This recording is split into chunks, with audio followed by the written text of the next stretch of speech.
Testing, testing. Oh no, that's no good.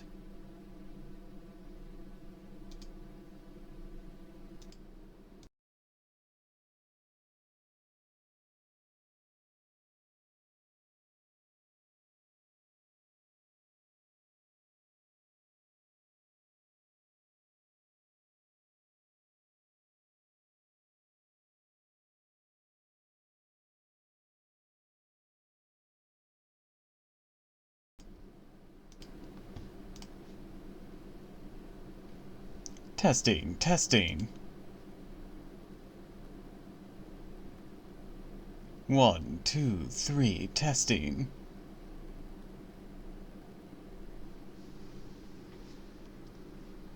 Alright, let's try listening on this ear.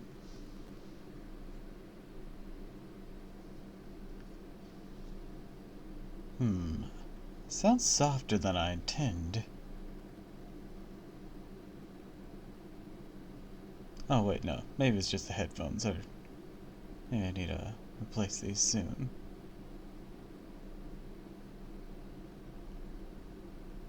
Oh, and OBS is, fluctuating.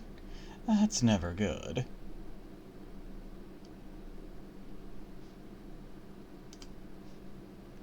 But I think I can be heard pretty loud and clear, at least for now. Hello, hello, hello, and welcome to another reading stream. We don't do these too often, but I really couldn't decide anything else I wanted to do today. I pondered so much. But in the end, I just couldn't decide on a game or anything, and originally this is one of my days off, but I'm gonna be actually taking Saturday off, as I was invited out somewhere to hang out, so I'll be doing that Saturday, and making it up to you all today, with, I don't know how long the stream will be. But today, because I don't own Black Myth Wukong, we'll be reading the original Journey to the West, picking up where we left off. We finished chapter 10 last time, and to be honest, I think I've lost the plot. In the first few chapters, we were introduced to Sun Wukong and his feats prior to the journey. After that, we were introduced to the mother and father of Shenzong, who is to be the main person who's going to be bringing in these scriptures. And in the last two chapters, I think we've lost the plot because there was a Dragon King and a Professor and then another king, and he couldn't prevent the Dragon King from being killed after the Dragon King tried to be a dick. Well, anyways, so I don't know what's going on there. Anyways, hi Katya, hi Murder, welcome to the stream. Glad y'all could make it.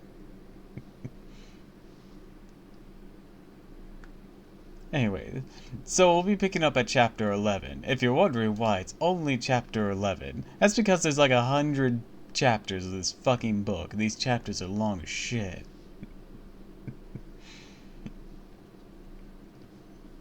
So, let me get my little book prop here.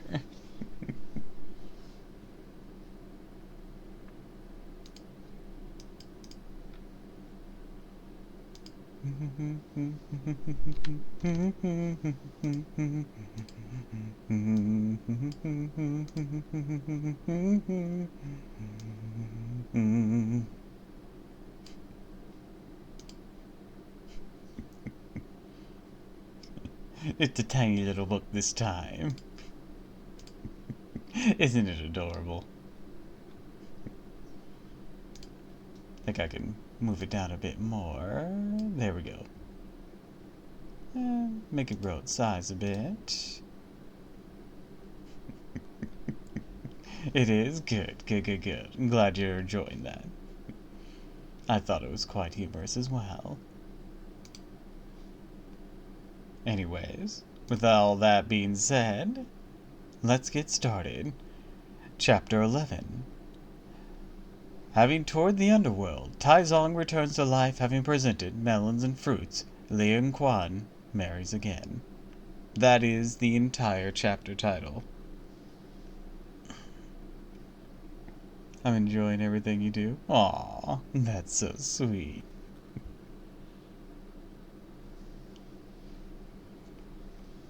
The poem says, 100 years pass like flowing streams. Like froth and foam, a lifetime's work now seems. Yesterday's faces has a peach's glow. Today the temples float up flakes of snow. Termites disband, illusions then you'll learn.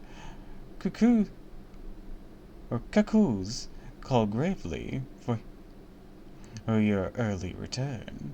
Secret good works will always life prolong. Virtue's not needy, for heaven's care is strong. Oh, one of the rare ones that actually rhymed throughout. We now tell you about Taizong, whose soul drifted out of the Tower of Five Phoenixes. Everything was blurred and indistinct. It seemed to him that a company of Imperial Guardsmen was inviting him to a hunting party, to which Taizong gladly gave his consent and went off with them. They had journeyed for a long time, when suddenly all the men and horses vanished from sight. He was left alone, walking the desert fields and desolate plains. As anxiety he tired to find his way back, he heard someone from beyond calling in a loud voice. Great Tang Emperor, come over here! Come over here! Taizong heard this and looked up. He saw that the man had a black gauzed hat on his head, rhinoceros horns around his waist.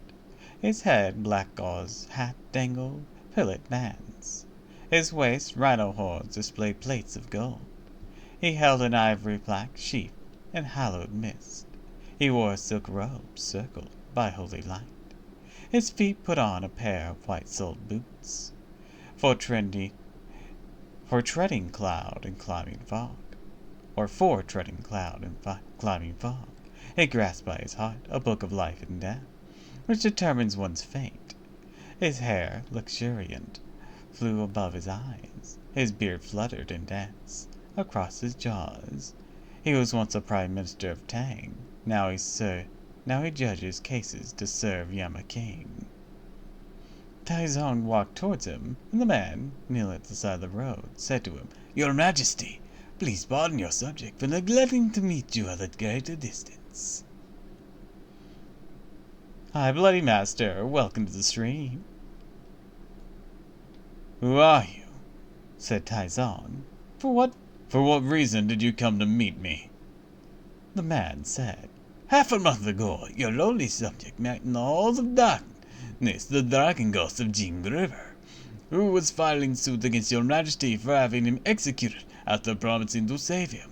The great king in Cheng'en of the first chamber immediately sent me messengers to arrest you and bring you to trial before the three tribunal. Your subject learned of this and therefore came here to receive you.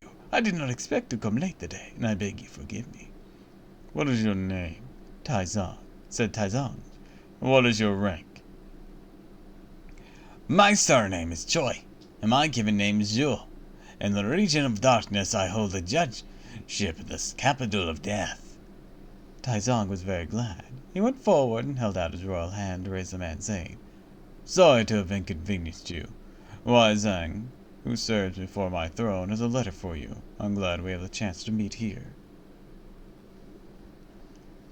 The judge expressed his gratitude and asked where the letter was. Taizong took it out of his sleeve and handed it to Choi Zhu, who received it, bowing, and opened it and read.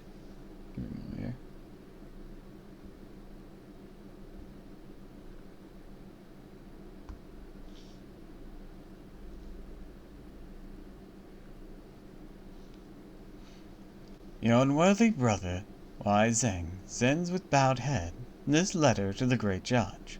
My sworn brother, the Honorable Mr. Choi, I recall your former goodly society in both your voice and your concurrence seems to present with me. Several years have hastened by since I last heard your lofty disclosure. I could only prepare a few vegetables and fruits to offer to you as sacrifices during the festive times of year. Though I do not know whether you have enjoyed them or not, I am grateful, however, that you have not forgotten me, and that you have revealed to me in my dreams that you, my elder brother, have ascended to an even higher office. Unfortunately, the world of light and darkness are separated by a gulf wide as the heavens, that we cannot meet face to face. The reason that I am writing you now is the sudden demise of my emperor, the accomplished Taizong, whose case I suppose will be reviewed by the Three Tribunal, that he will certainly be given the opportunity to meet you. I earnestly beseech you remember our friendship while you are living, and grant me the small favor, allowing His Majesty to return to life. This will be a very great favor to me, for which I thank you once more. Thanks for the lurk, pathogen. After reading the letter, the judge said with great delight, The execution of the old dragon the other day by the human judge, why, it's already known to your subject, who greatly admires him for his deed. I am, moreover, indebted to him for looking after my children. Since he has written such a letter now, your Majesty need have no further concern. Your holy subject will make certain that you will be returned to life to ascend once more to your throne of jade. Taizong thanked him. As the two of them were speaking, they saw in the distance two young boys in blue robes, holding banners and flags and calling out, "The King of the Underworld has an invitation for you!" Taizong went forward with Judge Shui and the two boys. He suddenly saw a huge city, and a large plaque above the city gate, with the inscriptions in gold letters, "The Region of Darkness, the Gate of Spirits." Waving the banners, the blue robes led Taizong into the city. As they walked along, they saw at the side of the street the emperor's predecessor, Li Yun, his elder brother, Jian Chang, and his deceased brother, Yue Jin. I'm only guessing how to pronounce these names, so please forgive me, who came towards him shouting, "Here comes Shinman! Here comes Shinman!" The brothers clutched at Taizong, and began beating him and threatening vengeance. Having no place to dodge, the emperor fell into their clutch. Only when Judge Choi called a blue-faced, hook-tusked demon to drive them away, could he escape and continue his journey. They had traveled no more than a few miles when they arrived at a towering edifice with green tiles. This building was truly magnificent, you see. Lightly 10,000 folds of colored mist piled high. Dimly 1,000 strands of crimson broom appear. Heads of wild beasts rear up from the eaves aglow. Pairs of lament roof tiles rise in tiers of 5. Rows of red gold nails bore deeply into doors. Cross wire slabs of white jade make up the rails. Windows near the light releasing morning smoke. The screens, the curtains flash like fiery bolts. High-rising towers reach to the azure sky, crisscrossing hallways to join the treasure rooms. Fragrance from beast-shaped tripods line royal robes. Sacred or scarlet silk lantern brighten the portal's leaves. On the left, hordes of fierce bull-heads stand. On the right, gruesome horse faces line up.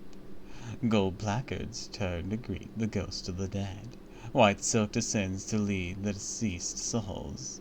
It bears his name, the central gate of hell, the darkness hall of the princes of Hades.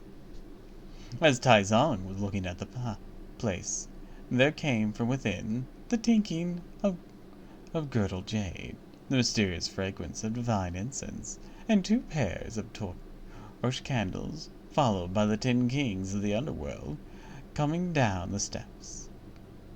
The 10 kings were, oh boy, here's another one. King Quen Guan, King of the Beginning River, King of the Song Emperor, King of Avenging Ministers, King Yama, oh, hey, I recognize that one, King of Eagle Ranks, King of the Tai Mountain, King of City Markets, oh, hey, we've heard of him, king of complete change, king of the turning wheel. Coming out of the treasure halls of darkness, they bowed to receive Taizong, who, feigning modesty, declined to lead the way. The Ten Kings said, Your Majesty is the Emperor of men in the world of light, whereas we are but the kings of spirits in the world of darkness. Such are indeed our appointed stations, so why should you defer to us?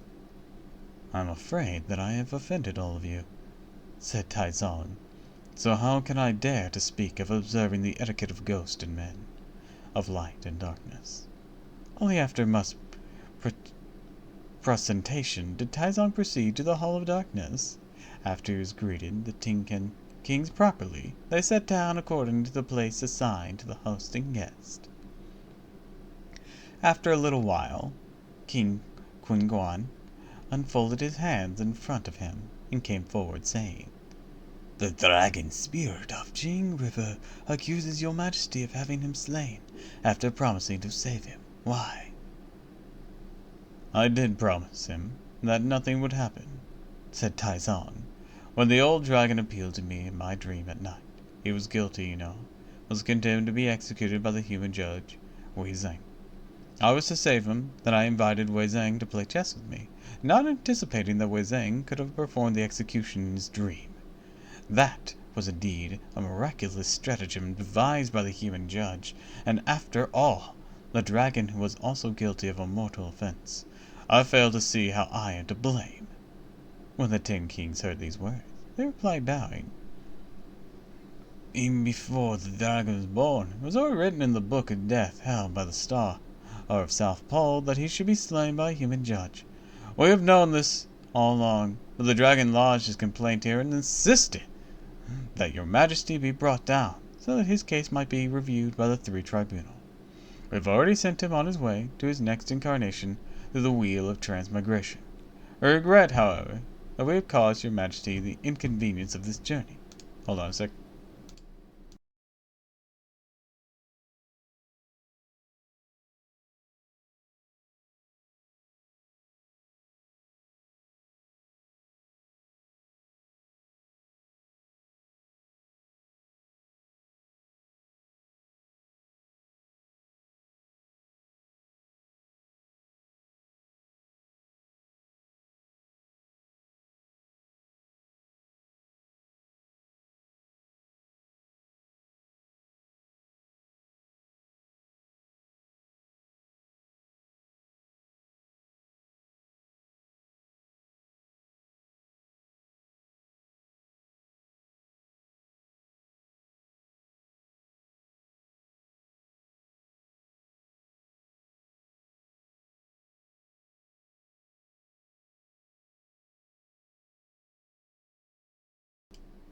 I'm back and I have food.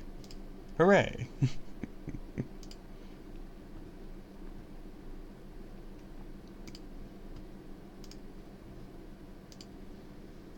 Leftover katsu and miso. Bitchin'.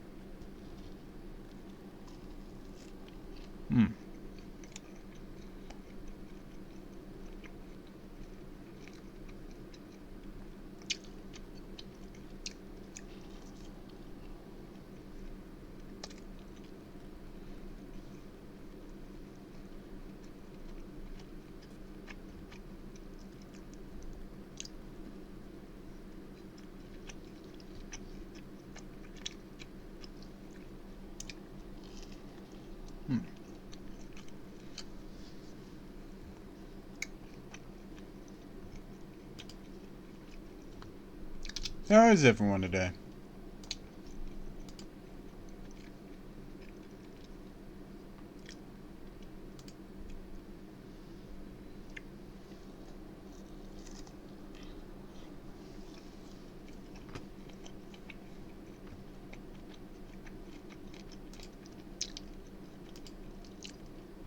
And is anyone playing Black Myth Wukong?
Doppel's reading? Yes, I am, Ghastly. I mean, currently I'm eating my lunch, but yes, yes, I am.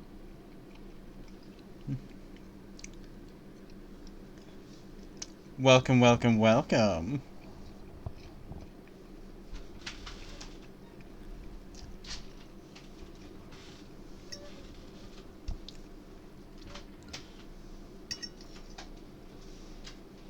Glad you could swing on by. I have stuff to draw, so this is perfect. You're amazing. Aw, that's so sweet. I'm glad I could be quite fitting to your little schedule.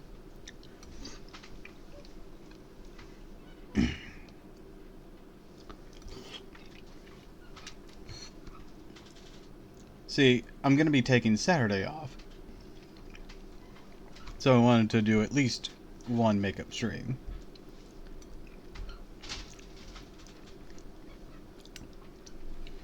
And I really couldn't decide what kind of game I wanted to play today.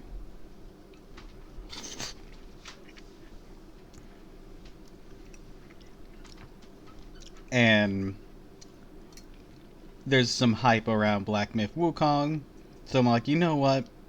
After much self-deliberation,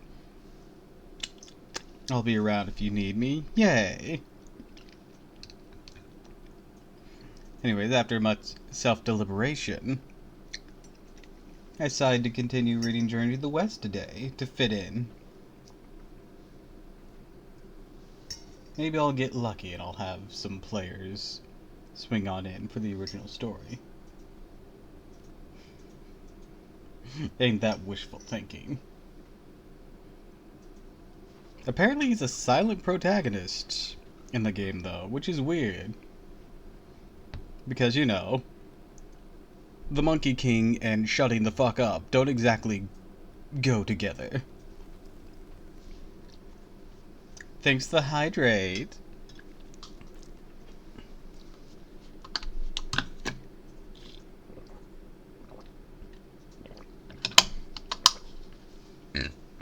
Excuse me.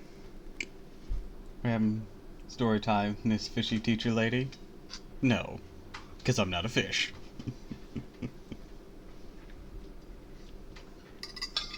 Nor would I be bold enough to call myself a teacher.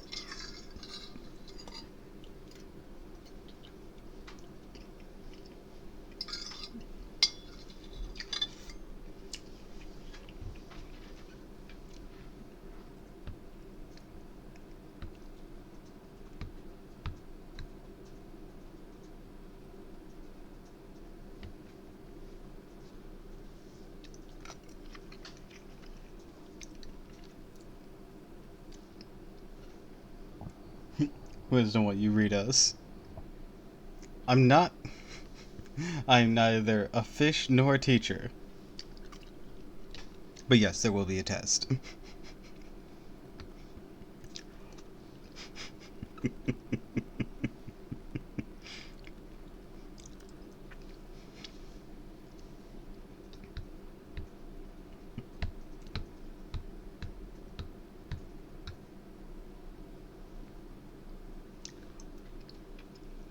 Do we get stickers if we get an A?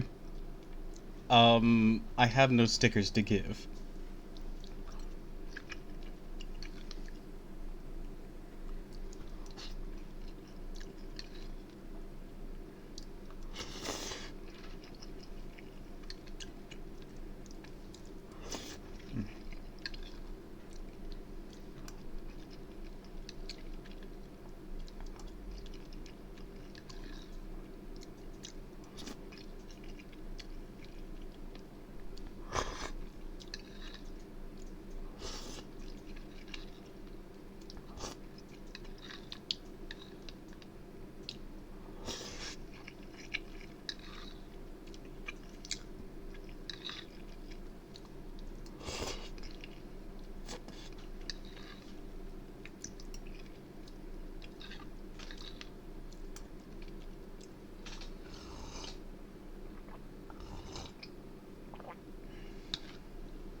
Alright, hold on. Gonna go clean my dishes here, and I'll be right back to continue the story.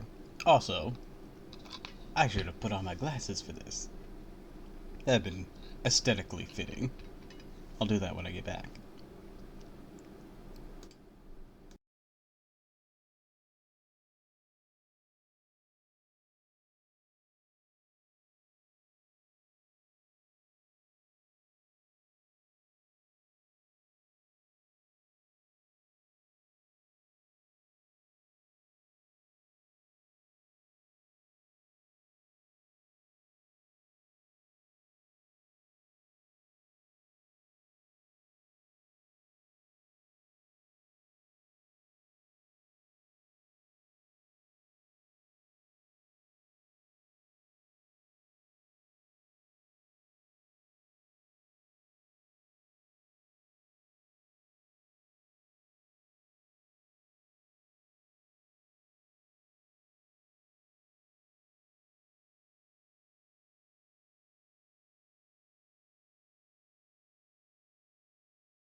I think I forgot to turn off the music on the other screen. Yeah, I did. There we go. Alright. Oh, I also left that open. At least you couldn't see that. Alright, now let's... Was it 7? No, not 7. 5, no. 4? Yes, 4. There we go.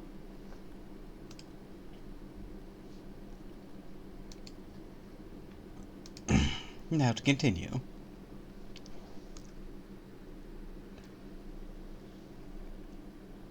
We regret, however, that we cause your majesty the inconvenience of this journey. We beg your pardon for pressing you to come here. When they finished speaking, they ordered the judge in charge of the Book of Life and Death bring out the records quickly, so they could discern the allotted time the Emperor was to be. Judge Choi went at once to his chamber and examined one by one the ages preordained for all kings in the world that were inscribed in the books. Startled when he saw the great Tang Emperor Taizong the South of, Jambudapaya continent was destined to die in the 13th year of the period Zhenguan. He quickly dipped his big brush in the thick ink and added 2 strokes before presenting the book. The 10 kings took one look and saw the 33 years was written beneath the name Taizong. They asked in alarm, "How long has it been since your majesty was enthroned?" "It has been 13 years," said Taizong. Your majesty need no worry," said King Yama, "or you still have 20 years of life. Now that your case has been clearly reviewed, we can send you back to the world of light." When Taizong heard this, he bowed to express his gratitude as the 10 Kings ordered Judge Choi and the Grand Marshal Chu to accompany him back to life.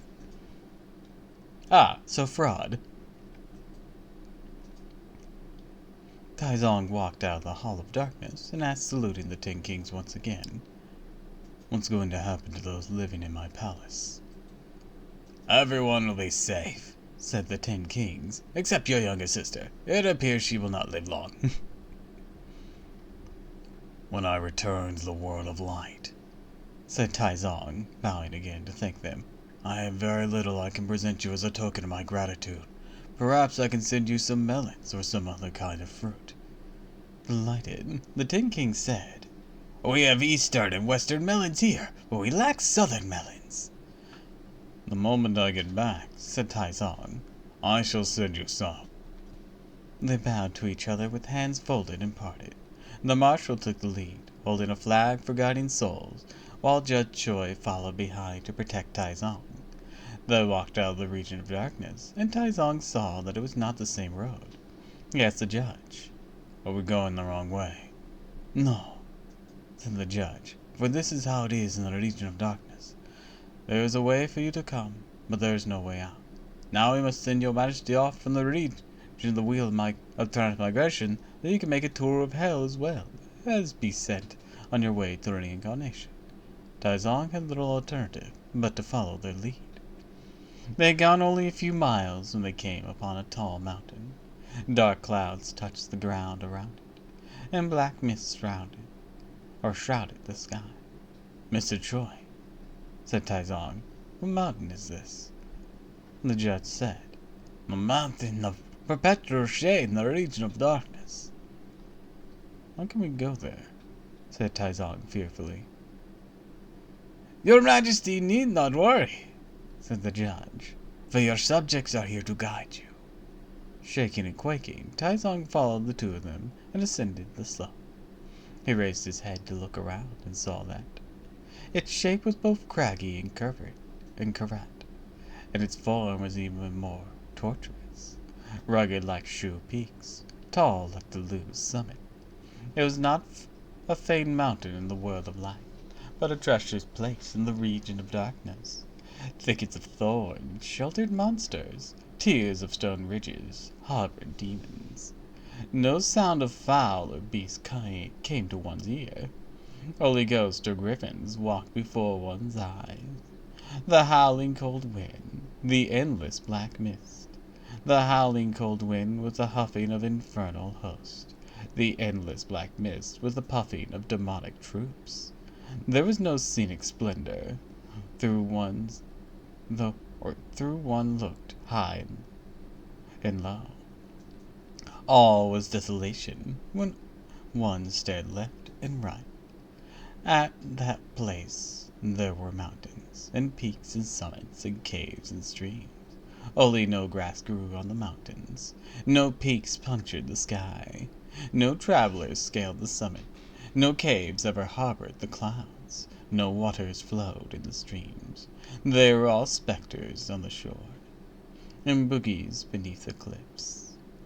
The phantoms huddled in the caves, and lost souls hid on stream floors. All around the mountain, bullheads and horse faces wildly clamored, half hidden and half in sight. Hungry ghosts and needy souls often wept. The judge in quest of souls, in haste and fury, delivered his summons. The guard who chased the spirits snorted and shouted to present his papers. The swift foot, a boiling cyclone. The soul snatcher, a spreading dark mist. Had he not trusted the judge's protection, Taizong would have never made it across this mountain of perpetual shade. As they proceeded, they came to a place where there were many halls and chambers. Everywhere they turned, melancholy cries blasted their ears, and grotesque sights struck terror in their hearts. "What is this place?" asked Taizong again. "The 18-fold hell beneath the mountain of perpetual shade," said the judge. "What is that?" said Taizong. The judge replied, "Listen to what I have to say. the hell of the rock, the hell of the gloomy guild, the hell of the fiery pit. All such sorrow, all such desolation, all caused by 1,000 sins committed in a life before. They all come to suffer after they die. The hell of Hades, the hell of tongue pulling, the hell of skin shredding, all those weeping and wailing, all those pinning and mourning. Or was that pining? Awaiting the traitors and rebels. Or await the traitors, the rebels, and the heaven baiters. He of Buddha mouth and serpent heart will end up here. The hell of grinding, the hell of pounding, the hell of crushing. With frayed skin and torn flesh, gaping mouths and grinding teeth. These are they who cheat and lie to work injustice, who fawn and flatter to deceive. The hell of ice, the hell of mutilation, the hell of evisceration. With grimy face and matted hair, knitted brow and doleful look. These are those who fleece the simple and hate unjust, and so bring ruin upon themselves. The hell of boiling oil, the hell of grim darkness, the hell of the sword mountain. They shake and quake, they sorrow and pine, for oppressing the righteous by violence and fraud. They now must cower in their only paid. The hell of the pool of blood, the hell of Avasi, the hell of scale and weights, all the skin peeled and bones exposed, the limbs cut and tendons severed, all caused by murder stemming from greed, the taking of life of both humans and beasts, their fall if no reversal 1,000 years, eternal perdition without release. Each is firmly bound and tightly tied, shackled by both ropes and cords. The slightest movement brings on the red-haired demons, the black-faced demons with long spears and sharp swords, bull-headed demons, the horse-faced demons with iron spikes and bronze gavels. They strike till faces contort and blood flows down, but cries to earth and heavens find no response. So it is that man ought not his own conscience betray, for gods have knowledge who could get away. Thus vice and virtue will at last be paid. It differs only in coming, soon or late. Dude, that was metal as shit.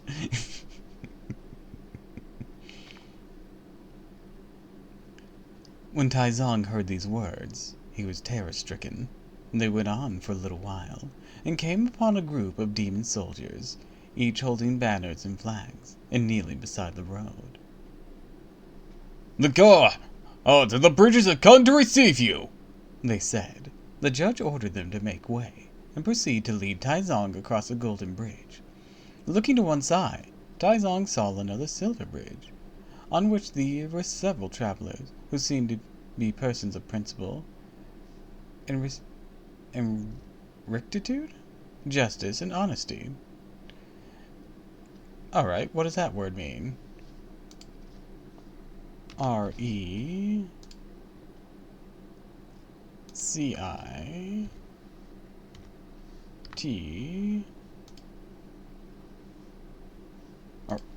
Hold on. There's another T before that. I-tude. Definition. Morally correct behavior or thinking. Righteousness. I'm probably not pronouncing it right. They too were led by banners and flags. On the other side was another bridge, with icy winds churning around it, and bloody waves seething below. The continuous sounds of weeping and wailing could be heard. "What is the name of that bridge?" asked Taizong. "Your Majesty," said the judge, "it is the No Option Bridge. When you reach the world of light, you must have this recorded for prosperity. For below the bridge, there is nothing but a vast body of surging water, a straight and treacherous path, like bales of raw silk flowing down the long river, or the pit of fire floating up to earth."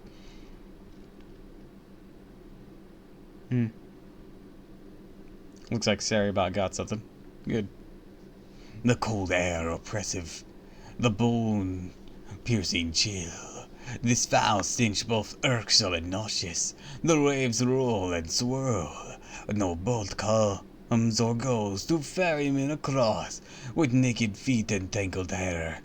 Those moving here and there are all damned spirits. The bridge is a few miles long, but only 3 spans wide. Its height measures 100 feet, below 1,000 fathoms deep. On top are no railways for hands to hold. Beneath you have man-seizing savage fiends, who bound by canduous and locks, fight to flee. No options, perilous path. Look at those fierce guardians beside the bridge, and those damned souls in the river, how truly wretched! On branches and twigs, clothes of green, red, and yellow, and purple silk hang. Below the precipices, strumpets crouch, for having abused their own in-laws. Iron dogs and brass servants will strive to feed on them. Their fall eternal, there's no way out. The poem says, ghosts are heard wailing, demons often cry, as waves of blood rise 10,000 feet high. Horse face and bullheads by countless scores. This no-option bridge, grimly fortify. While Taizong and his guides were speaking, the several guardians of the bridge went back to their station. Terrified by this vision, Taizong could only nod his head in silent horror. He followed the judge and the Grand Marshal across the malicious waters of the No-Option River in the bitter realm of the Bloody Bowl. Soon they arrived at the city of the dead, where clamoring voices were heard proclaiming distinctly, "Li Shinmen has come! Li Shinmen has come!" When Taizong heard all this shouting, his heart shook and his gall quivered. Then he saw a throng of spirits, some with backs broken by the rack, some with severed limbs, some headless, who barred his way, and shouted together, "Give us back our lives! Give us back our lives!" In terror, Taizong tried desperately to flee and hide, same time crying, "Mr. Choi, save me! Mr. Choi, save me!" "Your Majesty," said the judge, "these are spirits of various princes and their underlings, or brigands and robbers from sundry places. Those works of injustice, both theirs and others, they perish and are now cut off from salvation, because there is nothing to receive them or care for them. Since they have no money or belongings, they are ghosts abandoned to hunger and cold.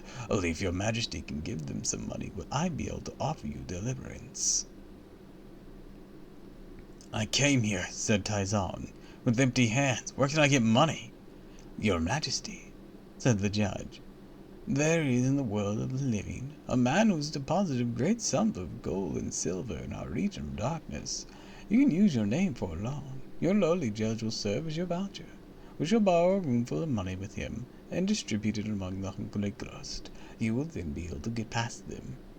"Who is this man?" said Taizong. "He's a man from Kaifeng district in Han province," said the judge. "His given name is Lang, and his surname is Chiang. He has 13 rooms of gold and silver down here. If your Majesty borrows from him, you can repay when you return to the world of light." Highly pleased and more than willing to use his name for the loan, Taizong at once signed a note for the judge, borrowed a roomful of gold and silver, and the Grand Marshal was asked to distribute the money amongst the ghosts. The judge also instructed them, saying, You may divide up these pieces of silver and gold amongst yourself, and use them accordingly. Let the great Tang Father bless, for he still has a long life to live." By the solemn words of the 10 Kings, I am accompanying him to return to life. When he reaches the world of the living, he has been instructed to hold a grand mass of land and water for your salvation. So don't start any more trouble. I feel like you could have done that before making him borrow money, but whatever. When the ghost heard these words and received the silver and gold, they obeyed and turned back. The judge ordered the Grand Marshal to wave the flag for guiding souls and led Taizong out of the city of the dead. They stepped out again on a broad and level path. leaving quickly with light airy steps. They traveled for a long time, and arrived at the junction of the sixfold paths of transmigration. They saw some people who rode the clouds, wearing embroidered capes, some with Taoist amulets of goldfish dangling from their waist. There were in fact monks, nuns, Taoists, and secular persons, and all variety of beasts, fowl, ghosts, and spirits. In an unending stream, they all ran beneath the wheel of transmigration to enter each into a predestined path. "What is the meaning of this?" asked the Tang Emperor. "Your Majesty," said the judge, "as your mind is enlightened to see the pervasive eminence of the Buddha nature in all things, you must remember this and proclaim it in the world of the living. This is called the sixfold paths of transmigration. Those who perform good works will ascend to the ways of the immortals. Those who remain patriotic to the end will advance to the ways of nobility. Those who practice filial piety will be born again in the ways of blessing. Those who are just and honest will enter once more into the ways of humans. Those who cherish virtue will proceed to the ways of riches. Those who are vicious and violent will fall back down into the ways of demons." When the Tang Emperor heard this, he nodded his head and sighed, saying, "Ah, how truly good is goodness! To do good will never bring illness, and gold heart always abide. On all good way your door flings wide. Let no evil thought arise, and all mischief you must despise. Don't say there's no retribution, for gods have their disposition." The judge accompanied the Tang Emperor up to the very entrance of the way of nobility before he prostrated himself and called out, "Your Majesty, this is where you must proceed, and here your humble judge will take leave of you. I am asking Grand Marshal Zhu to accompany you a little further." The Tang Emperor thanked him, saying, "I'm sorry, sir, that you have had to travel such a great distance on my account." "When your Majesty returns to the world of light," said the judge, "be very certain that you celebrate the grand mass of land and water, so the wretched homeless souls may be delivered. Please do not forget. Only if there is no murmuring for vengeance in the region of darkness will there be prosperity and peace in your world of light. If there are any wicked ways in your life, you must change them one by one. You must teach your subjects far and wide to do good. You may be assured that then that your empire will be firmly established, and your fame will go down in prosperity." The Tang Emperor promised to grant each one of the judge's requests. Having parted with Judge Choi, he followed Grand Marshal Zhu, who had entered the gate. The Grand Marshal saw inside the black maned bay horse, complete with rein and saddle. Lending the Emperor assistance from left and right, he quickly helped him mount it. The horse shot forward like an arrow, and soon they reached the bank of the Wei River, where a pair of golden carps could be seen frolicking on top of the waves. Pleased by what he saw, the Tang Emperor reined in his horse, stopped to watch. "Your Majesty," said the Grand Marshal, "let's hurry and get you back to your city while there is still time." The Emperor persisted in his indulgence and refused to move forward. Grand Marshal grabbed one of his legs and shouted, "You still don't move? What are you waiting for?" A loud splash was pulled off his horse into the Wei River, and thus he left the region of darkness and returned to the world of light. It's like, come on, stupid! We shall now tell you about those who served before the throne in the Tang Dynasty. Zhu Mengong, Chen and Shoubao, Hu Jingde, Duan Anzhijiang, or Ji Shan, Ma Sunbao, Cheng Yaojin, Gao Xinlang, Li Xinji, Feng Shenling, Du Luhui, Xiao Yu, Fu Yi. Well, Xiao Yu was the easiest one there, and because of all these confusing names, I was going slow. I know how to pronounce those two names. Fuck. Fu Yi, Zhang Daoyun, Zheng Shiheng and Wang Gui constituted the two groups of civil and military officials. They gathered with the crown prince of the Eastern Palace, and the queen, the lady of the court, and the chief steward in the hall of the White Tiger for the imperial mourning. At the same time, they discussed issuing the obituary proclamation for the whole empire and crowning the prince as emperor. From one side of the hall, Wei Zheng stepped forward and said, "All of you please refrain from doing anything hasty. If you alarm the various districts and cities, you may bring about something undesirable and unexpected. Let's wait here for another day, where our Lord will surely come back to life. I don't know what I was doing when I chose his voice spontaneously, but it's funny." Who gave me a slight southern accent?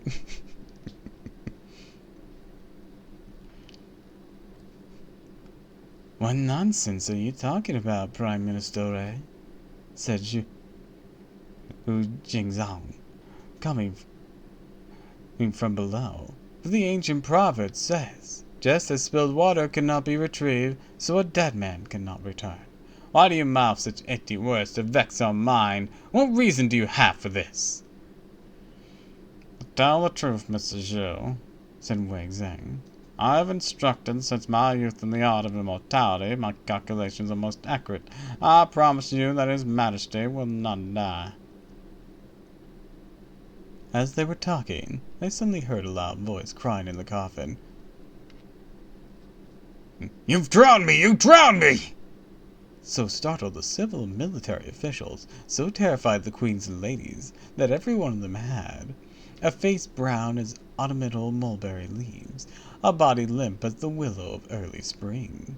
The legs of the crown prince buckled. He could not hold the mourning staff to finish his rites. The soul of the steward left him. He could not wear the mourning cap to show his grief. The matrons collapsed. The ladies pitched sideways. The matrons collapsed. Why they put that twice?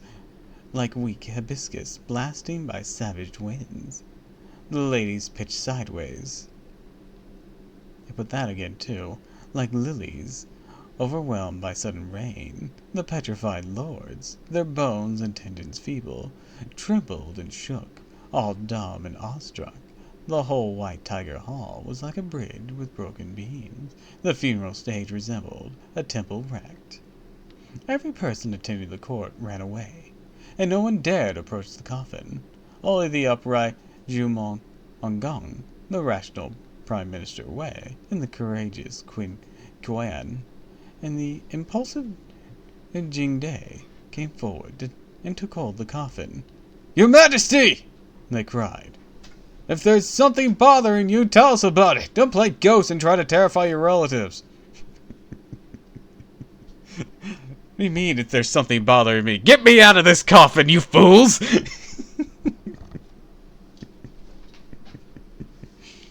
Then, however, Wei Zheng said, "He's not playing ghost." Oh wait, no, this is the guy who gave the weird Southern accent to. "He's not playing ghost. His Majesty's come back to life. Get some tools, quick." They opened the top of the coffin, and saw indeed that Tai Zong was sitting up inside, still shouting, "You've drowned me! Who bailed me out?" Wang Gong and the rest of them went forward to lift him up, saying, "Don't be afraid, Your Majesty, and wake up. Your subjects are here to protect you." Only then did the Tang Emperor open his eyes and say, "I suffered just now. Barely escaped attack by spiteful demons from the region of darkness, only to be countered death by drowning." "Have no fear, Your Majesty," said the ministers. "What kind of calamity occurred in the water?" "I was riding a horse," the Tang Emperor said. "We came near the Wei River, where two fishes were playing. Deceitful Grand Marshal Zhu pushed me off my horse in the river, and I was almost drowned." "His Majesty is still not entirely free from the influence of death," said Wei Zheng. He quickly ordered from the imperial dispensary medical broth designed to calm his spirits and fortify his soul. They also prepared some rice gruel, and only after taking some nourishment once or twice did he become his old self again, fully regaining his living senses. A quick calculation revealed that the Tang Emperor had been dead for 3 days and nights, and then returned to life to rule again. We have thus a testimonial poem. From ancient times, how oft the world has changed. History is full of kingdoms that rise and fall. Countless were the wonders of Zhao, Han, and Jin, which could match King Tang from death to life recall. By then it was dusk. The various ministers withdrew, after they had seen the emperor retire. The next day, they took off their mourning garbs and changed to their court attire. Everyone had on his red robe and black cap, his purple sash and gold medal, waiting outside the gate to be summoned to court. We now tell you about Taizong, who's received the medicine prescribed for calming his spirit and fortifying his soul. Having taken the rife broth several times, was carried into the bedchamber by his attendants. He slept soundly that whole night, and when he arose at dawn, his spirits were fully revived. Look how he was attired. He donned a tall royal cap. He bore a dark ochre robe.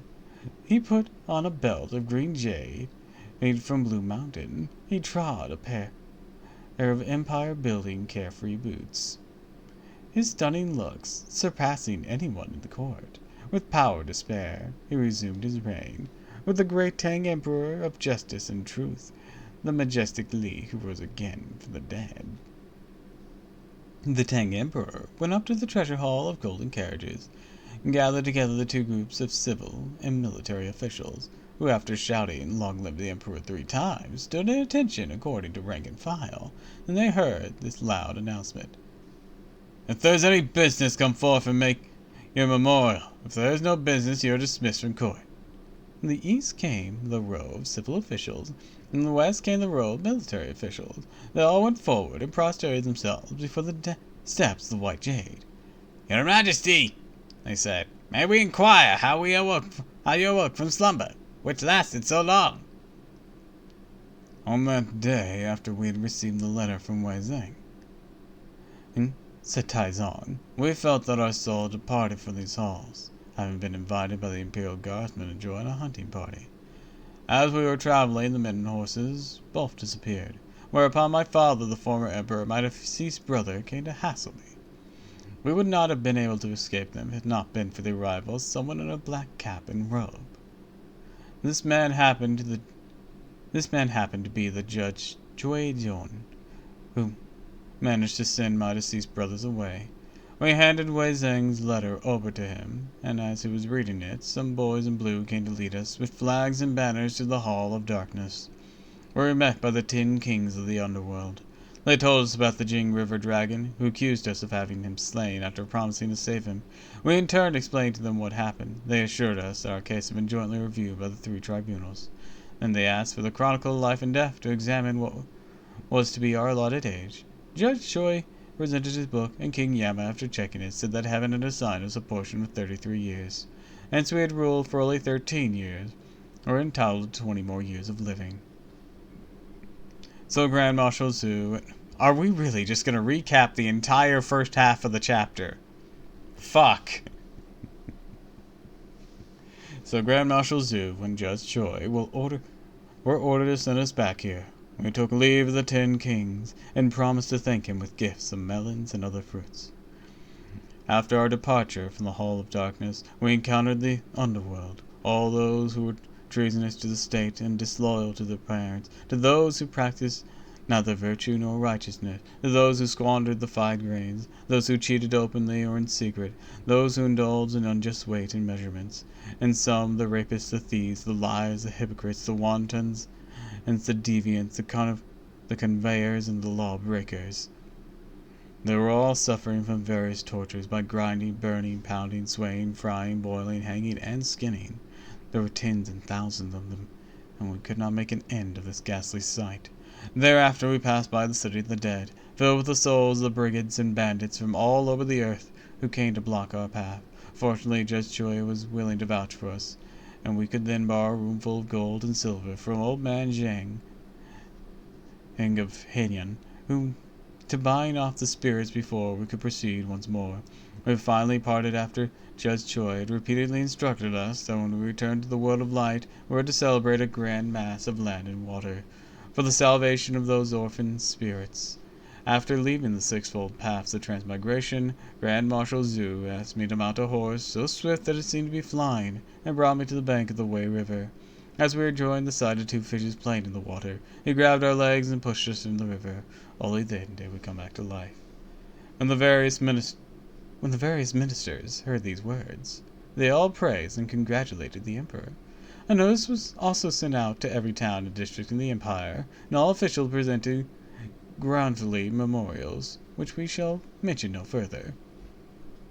We shall now tell you about Taizong, who proclaimed a general amnesty for the prisoners in the empire. Moreover, he asked for an inventory of those convicted of capital crime, and the judge from the Board of Justice submitted some 400 names of those awaiting death by beheading or hanging. Taizong granted them 1 year's leave to return to their families. They could settle their affairs and put their property in order before going to the market place to receive their just deserts. The prisoners all thanked him for such grace before departing. After issuing another edict for the care and welfare of orphans, Taizong also released some 3,000 court maidens and concubines in the palace and married them off to worthy military officials. From that time on, his reign was truly a virtuous one, to which we have a testimonial poem.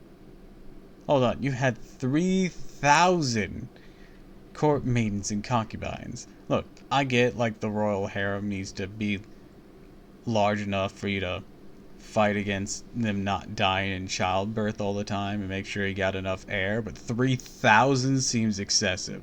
3,000 is enough to man a small city. And that's just them. That's not accounting their attendants. It's who's the cleaning up, the people delivering food for them. Jesus. Great are the virtues of great Tang ruler.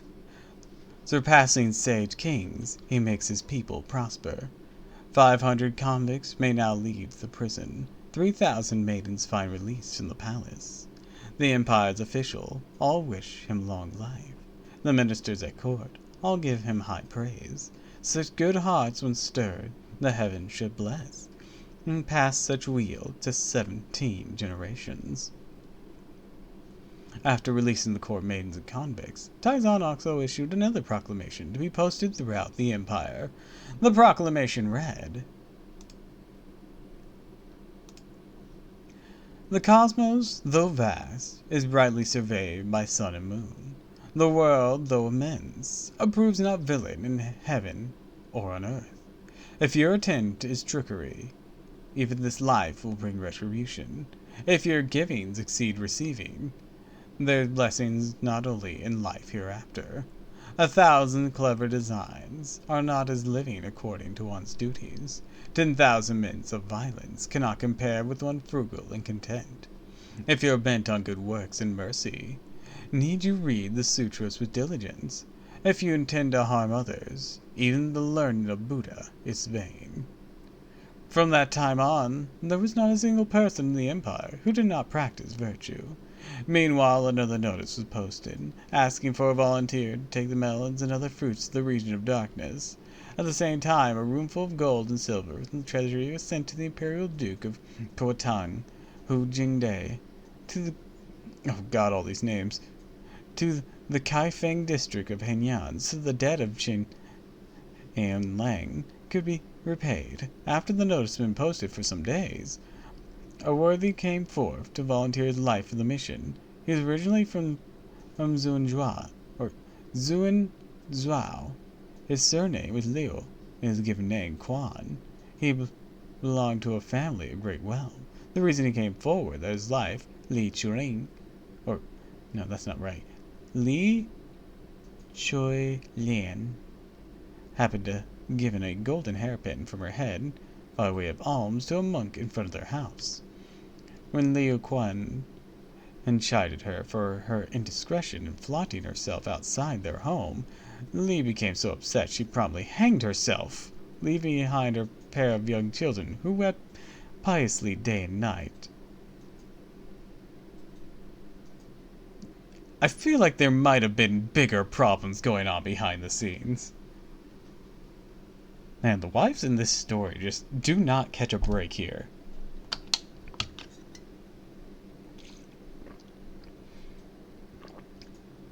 Senzong's grandmother became blind and abandoned because his father was killed, old and his mother kidnapped by a bandit. Then his mother dies after the whole ordeal of him being rescued and whatnot, and her husband coming back to life. And now this lady. Jesus! The wives in this story cannot catch a break.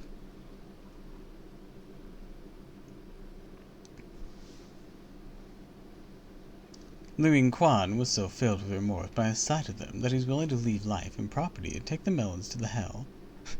To take the melons to hell? That sounds hilariously metal.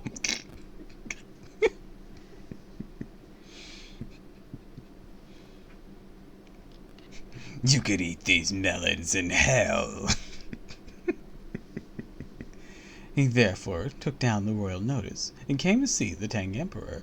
The Emperor ordered him to go to the lodge of the Golden Pavilion, where a pair of southern melons were put on his head, and some money on his sleeves, and some medicine in his mouth.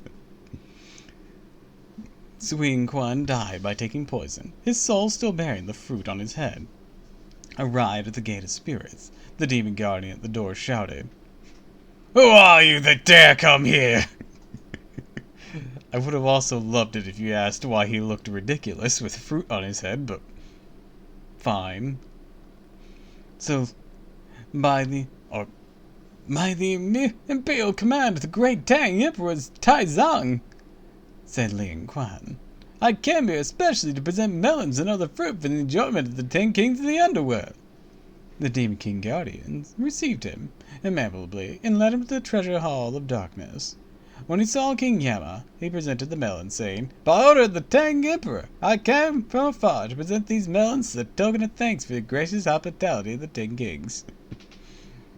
I hope you like them. I died to get them here." Actually, I found out I was allergic to southern melons. Son of a bitch! Highly pleased, King Yama said, That Emperor Taizong is certainly a man of his word. He accepted the melons and proceeded to ask the messenger about his name and home. "Your humble servant," said Liu Quan, "resided originally in Zhao. My surname is Liu, and my given name is Quan. Because my wife hanged herself, leaving no one to care for our children, I decided to leave home and children and sacrifice my..." Wait, hold up. Leaving no one to care for our children, so I decided to leave home and children and sacrifice my life for the country. Where are the children now? Do they still have no one to care for them?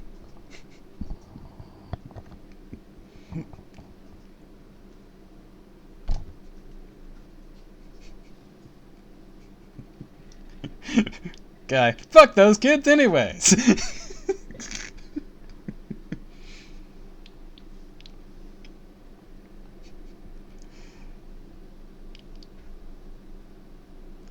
Anyways, let's try reading it again. I decided to leave home and children and sacrifice my life for the country by helping my emperor to take these melons here as a thanks offering.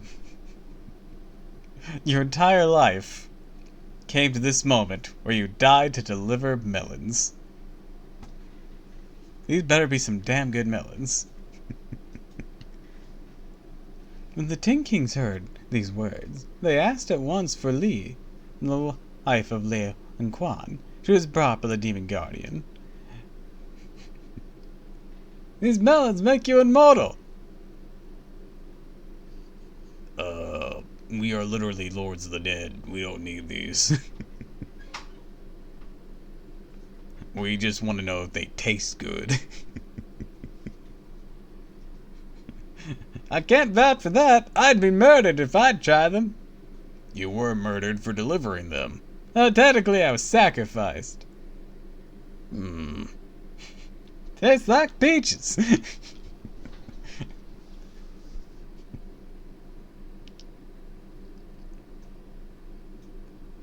Where was it?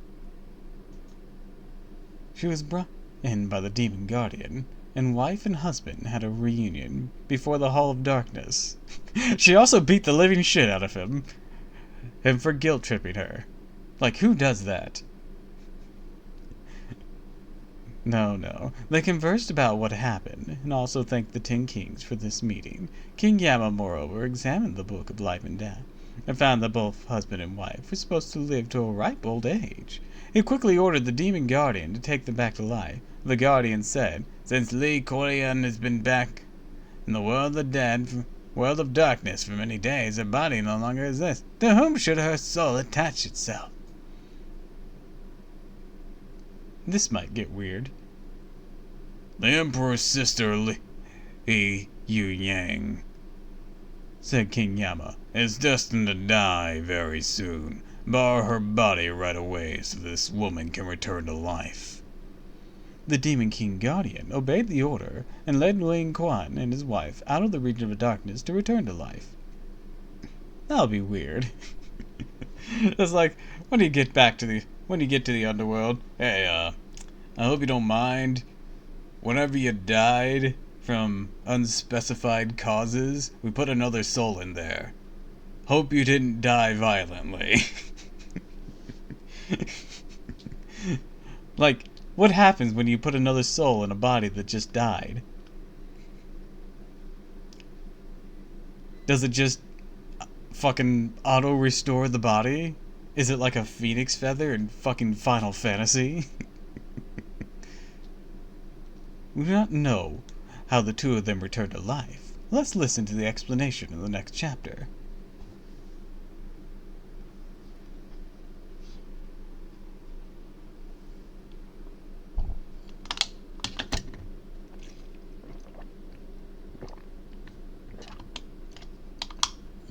I still don't know how this relates to anything for the rest of the story, I'll be honest.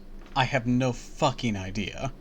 I'm still lost in why we're focusing on any of this. The first few chapters made sense, of course. It was Sun Wukong's origin story. The next few chapters after that made a little bit of sense, because it, introduces how Sansong was born and raised as a monk, and what happened with his parents. This, however, I ain't got a clue. I ain't got a clue at all.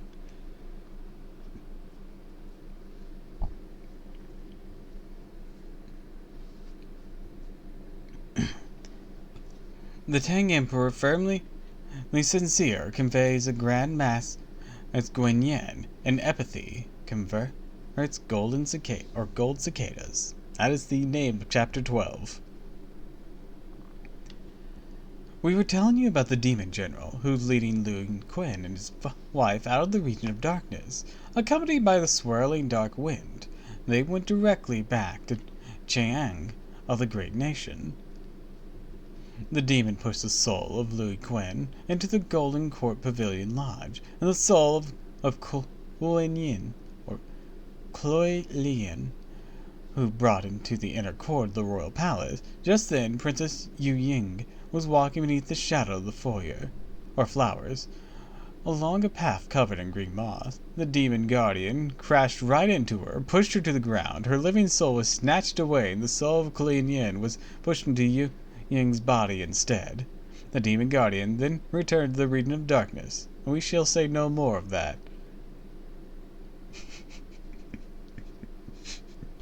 Did you just mug her body of her soul? That was weirdly violent.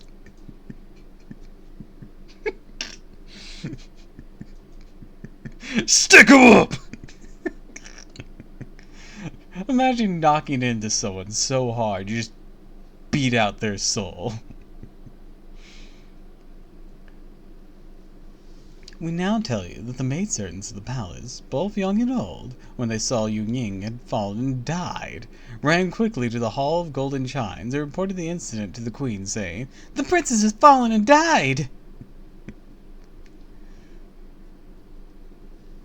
So they didn't explain the appearance of the demon guardian, but I'm just picturing him looking like Mizuki.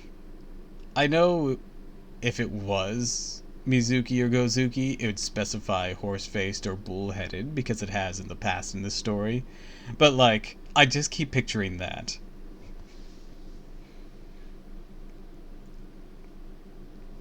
Horrified, the queen reported it to Taizong. When Taizong heard the news, he nodded, sighing, and said, "Though this has come to pass indeed, we do not ask the King of Darkness whether the old and young of our family would be safe or not," he said. "They will all be safe, but I fear your royal sister will not live long, now his word is fulfilled." All the inhabitants of the palace came to mourn her. When they reached the spot where she had fallen, they saw the princess was breathing. "Stop weeping! Stop weeping!" said the Tang Emperor. "Don't startle her!" He went forward, lifted her head, and with the royal hand, crying out, "Wake up, royal sister!" Our princess suddenly turned over and cried, "Husband, walk slowly, wait for me." "Sister!" said Taizong. "We are all here!" Lifting her head, opening her eyes, and looked around, the princess said, "Who are you that dare touch me?" "Your royal brother," said Taizong, "and your sister-in-law." "Where do I have any royal brothers and sister-in-law?" asked the princess. "My family is Li. My maiden name is Li Korean. My husband's surname is Liu. His given name is Quan. Both of us are from Zhenzhou. Because I pulled a golden hairpin to give to a monk outside our homes as alms 3 months ago, my husband rebuked me for walking indiscreetly out of our doors, and thus violating the the etiquette appropriate to a woman." How? How? That doesn't even make sense. 1, it's a monk. 2, you're giving alms. How? Man, I get, like, there was a lot of sexism in these older stories, but this is on the border of nonsensical. In fact, it is past the point of nonsensical. I know they explained this to us a bit ago, but re-explaining it here now puts it even more of a spotlight of how utterly ridiculous this is. Hi Chu, welcome to the stream. We're reading Journey to the West today.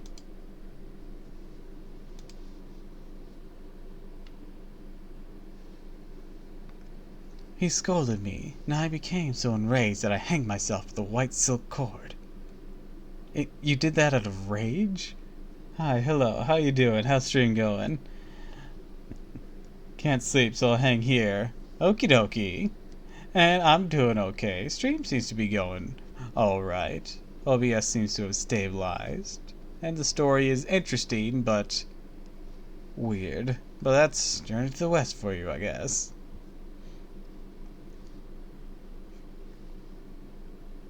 Leaving behind a pair of children who wept night and day. On account of my husband, who was sent by the Tang Emperor to the region of darkness to present melons, King Yama took pity on us, and allowed us both to return to life. He was walking ahead. I could not keep up with him, tripped and fell. How rude you all are, not knowing my name. How dare you touch me? When Taizong heard these words, he said to his attendants, "I suppose my sister was knocked senseless by the fall. She's babbling." He ordered that Yu Ying be helped to the palace, and medicine be brought in from the court dispensary. As the Tang Emperor went back to the court, one of the assistants came forward to report, saying, "Your Majesty, the man Ling Quan, who went to present the melons, has returned to life. He's now outside the gate awaiting your orders." Greatly startled, the Tang Emperor at once gave the order for Ling Quan to be brought in, who then prostrated himself before the ridiculoused courtyard. Taizong asked him, "How'd the presentations of melons come off?" "Your subject," said Ling Quan, "bore the melons on his head and went straight to the Gate of Spirits. I was led to the Hall of Darkness, where I met the 10 kings of the underworld. I presented the melons and spoke at length about the sincere gratitude of my lord. King Yama was also delighted, and complimented your Majesty, he profusely saying the Taizong Emperor is indeed a man of virtue and a man of his word." "What did you happen to see in the region of darkness?" asked the Tang Emperor. Your subject did not travel far, said Ling Quen. I did not see much. I only heard King Yama question me on my native village and my name. Your subject therefore gave him a full account of how I abandoned my home and children because my wife's suicide and volunteered for the mission. He quickly sent for a demon god who brought in my wife, and we were reunited in the Hall of Darkness. Meanwhile, they also examined the Book of Life and Death, told us that we both should live to a ripe old age. The demon guardian was dispatched to see us back to life. His subject walked ahead. My wife fell behind. I'm grateful that I am now returned to life. I don't know where my wife is. Alarmed, the Tang Emperor asked, "Did King Yama say anything about your wife?" He didn't say much, said Ling Quan. All I heard from the demon guardian's exclamation that Ling Quan had been dead so long her body no longer existed. King Yama said the royal sister Li Yungying. I have no idea if I pronounced that right. It sounded weird that time. Li Yuying. That looks how it should be pronounced. Fuck. Should die shortly. Let Kuan Lian borrow the body of Yun Ying so that she may return to life. What they didn't tell me is that the demon Jin was gonna fucking bug her soul out of her.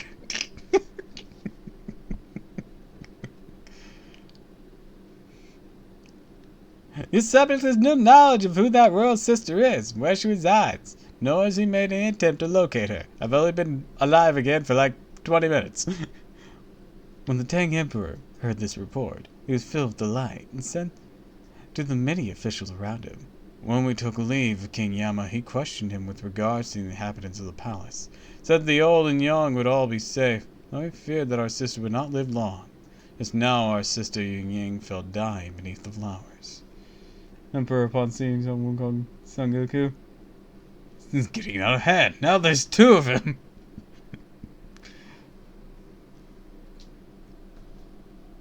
Fuck, I just realized. I don't think this was really intentional. Also, welcome to the stream, Mr. Mustache.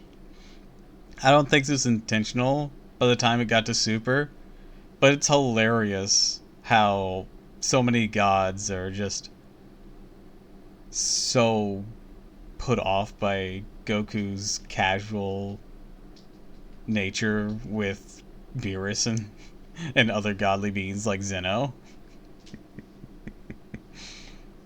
Fuck, that's funny. That was happening a lot in Z too, whenever he was in the Kai world. I don't know if that was another intentional parallel or not, since, the series had long since left behind its original Journey to the West inspiration by that point. But it's still a funny parallel.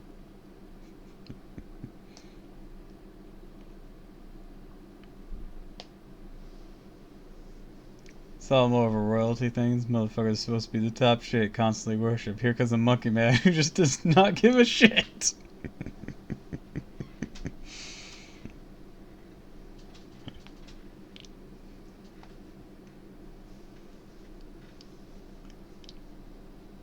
Lost my place for a moment here.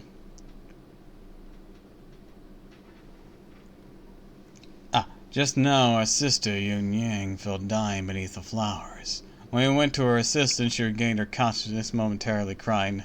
Husband walked slowly away from me. We thought that her fall had knocked her senseless as she babbled like that.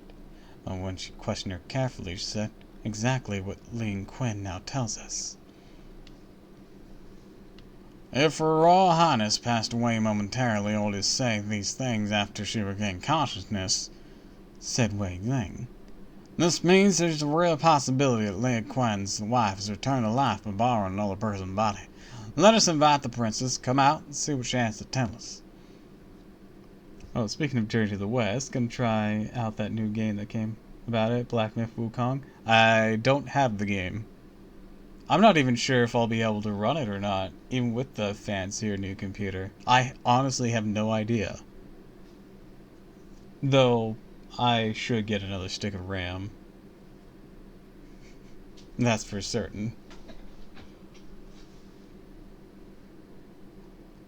So I can actually, store it and other games I have and then we'll find out if I can run it. I did see one person's report that their gaming laptop could run it smoothly enough, so, you know. Well, that could, it could be not as bad as I think. It just requires a lot of space, so I definitely need... Get me another RAM stick, at least one more. Just give me the word and I can get looking. Just need your specs. Looking at the specs for Black Myth Wukong or specs for RAM?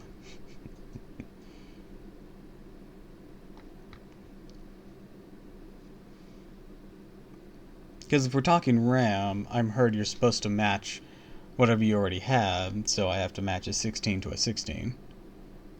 And they work in pairs best, from what I've heard, of course. Both, actually. Primarily need to know your motherboard model, what RAM sticks you currently have. Alright. I'd have to check a few things.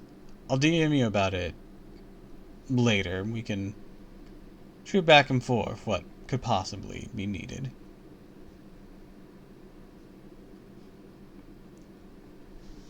I'm both optimistic and uncertain if I'll be able to run it.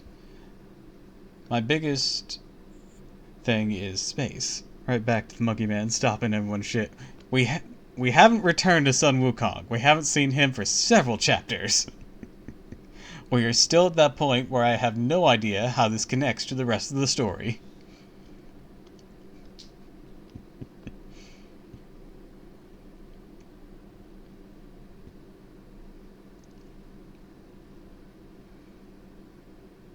We just asked the court dispensary to send in some medicine, said the Tang Emperor, for we don't know what's happening. Some ladies of the court went to fetch the princess. They found her inside screaming, "Why do I need to take any medicine? How could this be my house? Ours is a clean, cool house of tile, not like this one, yellow if it had jaundice, with such gaudy appointments." Jesus. Let me out! Let me out!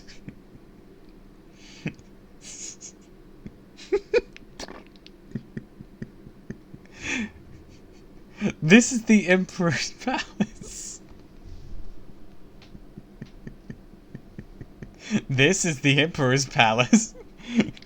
They got no sense of style. Ew. Imagine being brought back to life. The first thing you're doing is insulting a royal palace.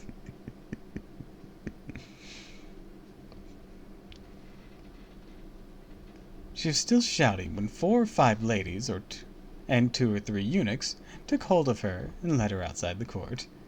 Come in like, your palace is shit and you're shit. The Tang Emperor asked, "Do you recognize your husband?" "What are you talking about?" said Yun Ying. "The 2 of us were pledged to each other since childhood as husband and wife. I bore him a boy and girl. How could I not recognize him?" The Tang Emperor asked one of the pastoral officers to help her go down to the treasure hall. The princess went right before the steps of the White Jade. When she saw Ling Quen, she grabbed him, saying, "Husband, where have you been?"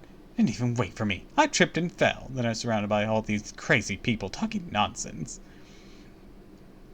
"What do you have to say to this?" Ling Quen heard that she was speaking like his wife. The person he saw certainly did not resemble her, dared not acknowledge her to be his own. Tang Emperor said, "Indeed, men have seen mountains cracking or gaping earth, but none have seen the living exchanged for the dead." Oh yeah, that's probably weird on his end. Who dis? I'm your wife, you moron. You don't look like her. The fuck you mean I don't look like her? Can we get a mirror? I feel like that might help solve some of this confusion. A mirror, please, anyone.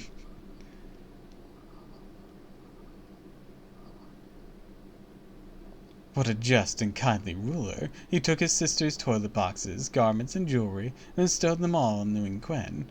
It was as if the man was provided with a dowry. He was, moreover, exempted forever from having to engage in any compulsory service to the crown, told to take the royal sister back to his home.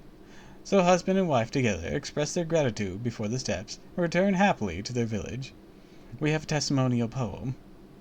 How long, how short, man has his span of years. He lives and dies, each foreordained by fate. Ling Quan presented melons and returned to life, and someone's body, so did Li, his mate. This must be really weird. Also, as a side note, I know they, sent garments, but, she's gotta notice she's in a new body eventually. She cannot be the same exact size. Imagine trying to put on, your old favorite dress or something and be like, why the fuck doesn't this fit right?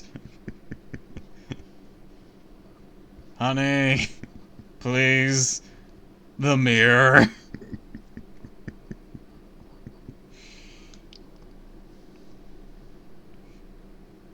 He doesn't have mirrors because he's secretly a vampire. We're in China, jackass. Say it right. Maybe he's a Jianshi? Wrong story, dumb jackass. Also, we'd know if it was a Jianshi because they'd have their hands out in front of them like a doofus and hopping. Also, they'd have a very noticeable tag on their face. The two of them took leave of the emperor and went directly to Zhuangzhou, saw their home and children were in good order. They never ceased thereafter to proclaim the rewards of virtue, but we shall speak of them no further. Alright. I have several questions. 1. Were those children just going to be left on their own if both of them stayed dead? 2. Is someone going to explain to their children why their mom's now in a different body?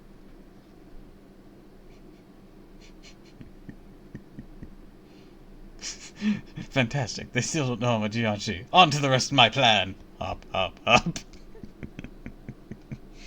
Also, we shall speak of them no further. Then why did we focus on that for so long? What does any of this have to do with the plot? Why? Why is this mini drama just slotted into Journey to the West that focuses on none of the people who are related to this journey? Taizong, you better be related to this journey in some manner, or I'm gonna have an aneurysm. We focused on people related to you for so long. This is just me, or Chinese epics tend to get sidetracked a lot. They really do. But at least the previous sidetracks, they always came back to someone who was related to the story we know is going to happen. This, I have no idea how it connects. What are we doing here? Why are we doing this? I'm so confused. We now tell you about Yu Qigong, who took a huge load of gold and silver and went to Xinglang's and got the Kaifeng district in Han, and turned out that the man made his living by selling water, while his wife, whose surname was Zhang, sold pottery in front of their home. Whatever money they made, they kept only enough for their subsistence, giving all the rest either as alms to the monks or as gifts to the dead by purchasing paper money and burning it. Oh, BRB, dinner just finished? Okie dokie. They thus built up an enormous merit, for though they were poor folk in the world of light, they were in fact leading citizens, for whom jade and gold were laid up in the other world. When Yu Qigong came to their door with gold and silver, Papa Zhang and Mama Zhang were terror-stricken, and when they also saw the district officials with their horses and carriages assembling outside their thatched hut, the aged couple were dumbfounded. They knelt on the floor and kowtowed without ceasing. Thanks, please arise, said Yu Qigong. Though I'm an imperial official, I come here with this gold and silver to repay you by order of my king.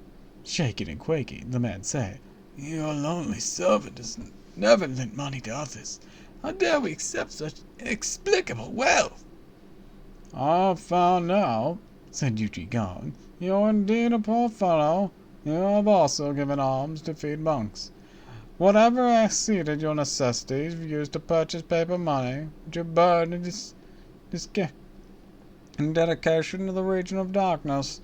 You have thus accumulated a vast fortune down below. Our Emperor Taizong returned into life after being dead for 3 days. He borrowed a roomful of gold and silver from you while he was in the region of darkness. We are returning the exact sum to you. Please count your money accordingly, so we may take our report back to the Emperor." Zane Lang and his wife, however, remained adamant. They raised their hands to the heavens and cried, Dear lowly servants, accept this gold and silver. We should die quickly. We might have been given credit for burning paper cash. It is a secret unknown to us. Moreover, what evidence do we have that our father, His Majesty, borrowed our money in some other world? Simply dare not accept it. "His Majesty told us," said Yuji Gong, "that we received the loan from you because Judge Choi backed for him. We could bear testimony, so please accept this." If I were to die, said Cheng Lang, I cannot accept this gift. Seeing that they persisted in their refusal, Yuji Gong had no alternative but to send someone back to report to the throne. When Taizong saw the report and learned that Zheng Lang had refused to accept the gold and silver, he said, "They are truly virtuous elders." He issued a decree at once that Hun Jing Day should use the money to erect a temple, to build a shrine, and support the religious services that would be performed in them. The old couple, in other words, would be repaid in this manner. The decree went out to Jing Day, who had expressed his gratitude, facing the capital, proclaiming in its content for all to know. He used the money to purchase a lot of about 50 acres, not needed either by the military authorities or the people. A temple was erected on this piece of land and named the Royal Jinggao Temple. To the left of it, there was also a shrine dedicated to Papa and Mama Yang, with a stone inscription stating the building was erected under the supervision of Yuji Gong. This is the great Jinggao Temple, still standing today. I wonder if it is actually still standing by this time.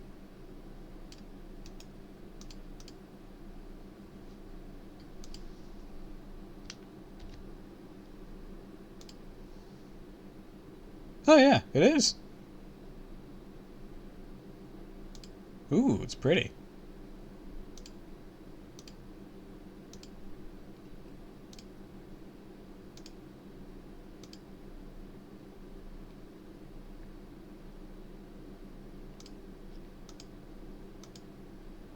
How interesting.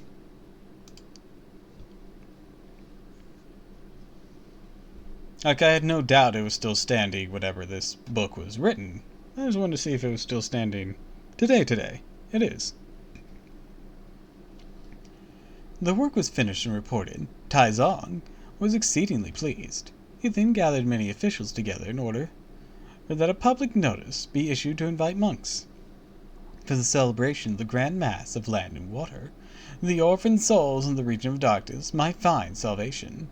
The notice went throughout the empire, and the officials in all regions were asked to recommend monks and illustrations for their holiness to go to Cheng'en for the mass. In less than a month's time, various monks in the empire had arrived. The Tang Emperor ordered the court historian Fu Yi to select an illustrious priest to take charge of the ceremonies. When Fu Yi received the orders, however, he presented a memorial to the throne that attempted to dispute the worth of Buddha. What? Why would you do this? Why? Just do the thing, it's not that hard. The memorial said, "The teachings of the Western Territory deny the relation of ruler and subject, of father and son, the doctrines of the three ways and the sixfold path. They beguile and seduce the foolish and simple-minded. They empathize the sins of the past in order to ensure the facilities of the future. By chanting in Sanskrit, they seek a way of escape. We submit, however, that birth, death, and the length of one's life are ordered by nature, but the condition of public disgrace of honor are determined by human volition. These phenomena are not, as some Philistines would now ordained by Buddha. The teachings of Buddha did not exist in the time of the five Thetrads and the three kings, and yet these rules were wise, their subjects loyal, and their reigns long-lasting. It was not until the period of the Emperor Ming of the Han Dynasty that the worship of foreign gods was established, and this meant only that priests of Western territories were permitted to propagate their faith. The event, in fact, represented a foreign intrusion in China. The teaching was hardly worthy to be believed. When Taizong saw the memorial, he had to distribute it among the various officials for discussion. At that time, the Prime Minister, Zhao Yu, came forward and prostrated himself to address the throne, saying, "The teachings of Buddha, which have flourished in several previous dynasties, seek to exalt the good and restrain what is evil. In this way, they are covertly to aid in the nation. No reason why they should be rejected. But Buddha, after all, is also a sage, and he who spurns a sage is himself lawless. I urge that a dissenter be severely punished." I think you can just ignore him. You can just say, hey, your opinion's trash, and move on. Taking up the debate with Xiao Yu, Fu Yi contended that prosperity had its foundation in service to one's parents and ruler, yet Buddha forsook his parents and left his family. Indeed, he defied the Son of Heaven all by himself, just as he used an inherited body to rebel against his parents. Zhao Yu Fin went on to say, was not born in the wild, but by his adherence to the doctrine of parental denial. He confirmed the saying that the infidel son had in fact no parents. Zhao Yu, however, folded his hands in front of him and declared, "Hell was established precisely for people of this kind." Taizong, therefore, called on the High Lord Chamberlain, Zhang Daoyun, and the President of the Grand and Secretariat, Zheng Shiheng, and asked how efficacious the Buddhist exercises were in the procurement of blessings. The two officials replied, "The emphasis of Buddha is on purity, benevolence, compassion, the proper fruits, the reality of things. It was Emperor Wu, the Northern Zhao dynasty, who set the three religions in order." The Chen master Dai Hui also had extolled those concepts of the dark and distant. Generations of the people revered such saints as... Oh wait, this is still him talking. The Chan master Da Hui also had exalted those concepts of the dark and distant. Generations of people revered such saints as the fifth patriarch, who became man, or the Buddha Hadarama, who appeared in his sacred form. None of them proved to be inconspicuous in grace and power. Moreover, it has been held since antiquity the three religions are most honorable, not to be destroyed or abolished. We beseech, therefore, your Majesty to exercise your clear and sagacitious judgment. Highly pleased, Taizong said, "The word of our worthy subjects is not unreasonable. Anyone who disputes them further will be punished." He thereupon ordered Wei Zhang, Xiao Yu, and Zheng Daoyun to invite the various Buddhist priests to prepare the site for the Grand Mass, and select from among the ones of great merit and virtue to serve as the altar master. Yeah, we probably could have skipped that debate bit. They sounded like they were just being a dick. Like, I don't like how this religion started, so I don't think we should listen to it, even if it has good things to teach.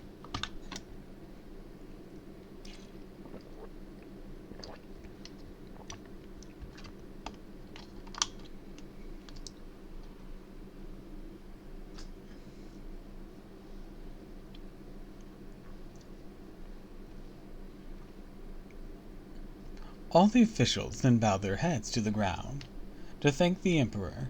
Before withdrawing, from time also comes the law that any person who denounces a monk or Buddhism would have his arms broken. That might be a bit extreme.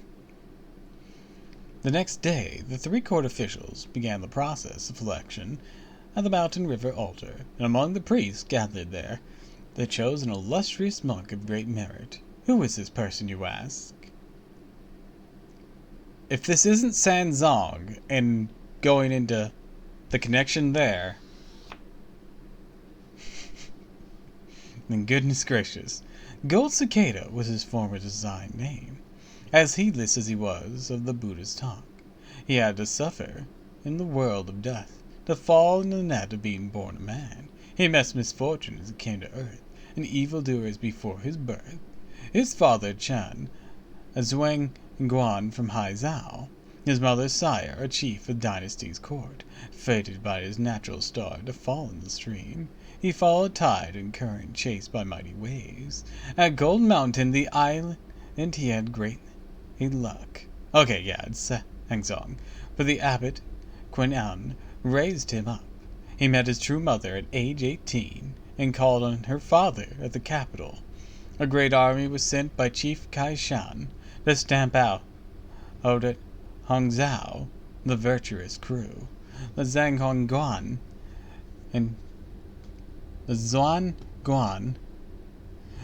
and Guanguri escaped his doom. Son, rejoice, sire, how worthy of praise. They saw the emperor to receive his grace. Their names resounding in Lingguan Tower, declining office he chose amongst life. At Hongfu Temple to seek the true way, this sole Buddhist child nicknamed River Float, with the religious name of Chen Shangzong. About time you got here. Or Shenzong. Or Shenzang.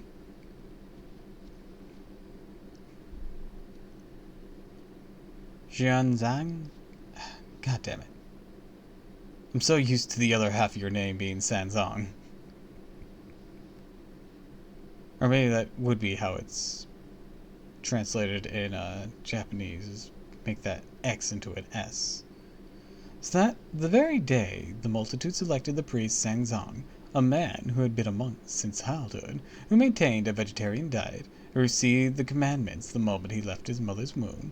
His maternal grandfather, the Yin Kai Shan, the chief army commander of the present dynasty. His father, Cheng'en Guri, had taken the prize of Zhuangguan and was appointed Grand Secretary of the Wen-Yun Chamber. Sanzong, however, had no love for glory or wealth, being dedicated wholly to pursuits of nirvana. Their investigations revealed that he had an excellent family background, the highest moral character. Not one of the thousands of classics and sutras had he failed to master. None of the Buddhist chants and hymns were unknown to him. The three officials laid Sanzong before the throne. After going through an elaborate court ritual, they bowed to report. Your subject, in obedience to your holy decree, has selected the illustrious monk by the name of Chen Shangzong. Hearing the name, Taizong thought sincerely for a moment and said, Can Shangzong be the son of Grand Secretary Cheng'en Guri? Child, old River Float kowtowed and replied, That is indeed your subject. This is a most appropriate choice, said Taizong, delighted.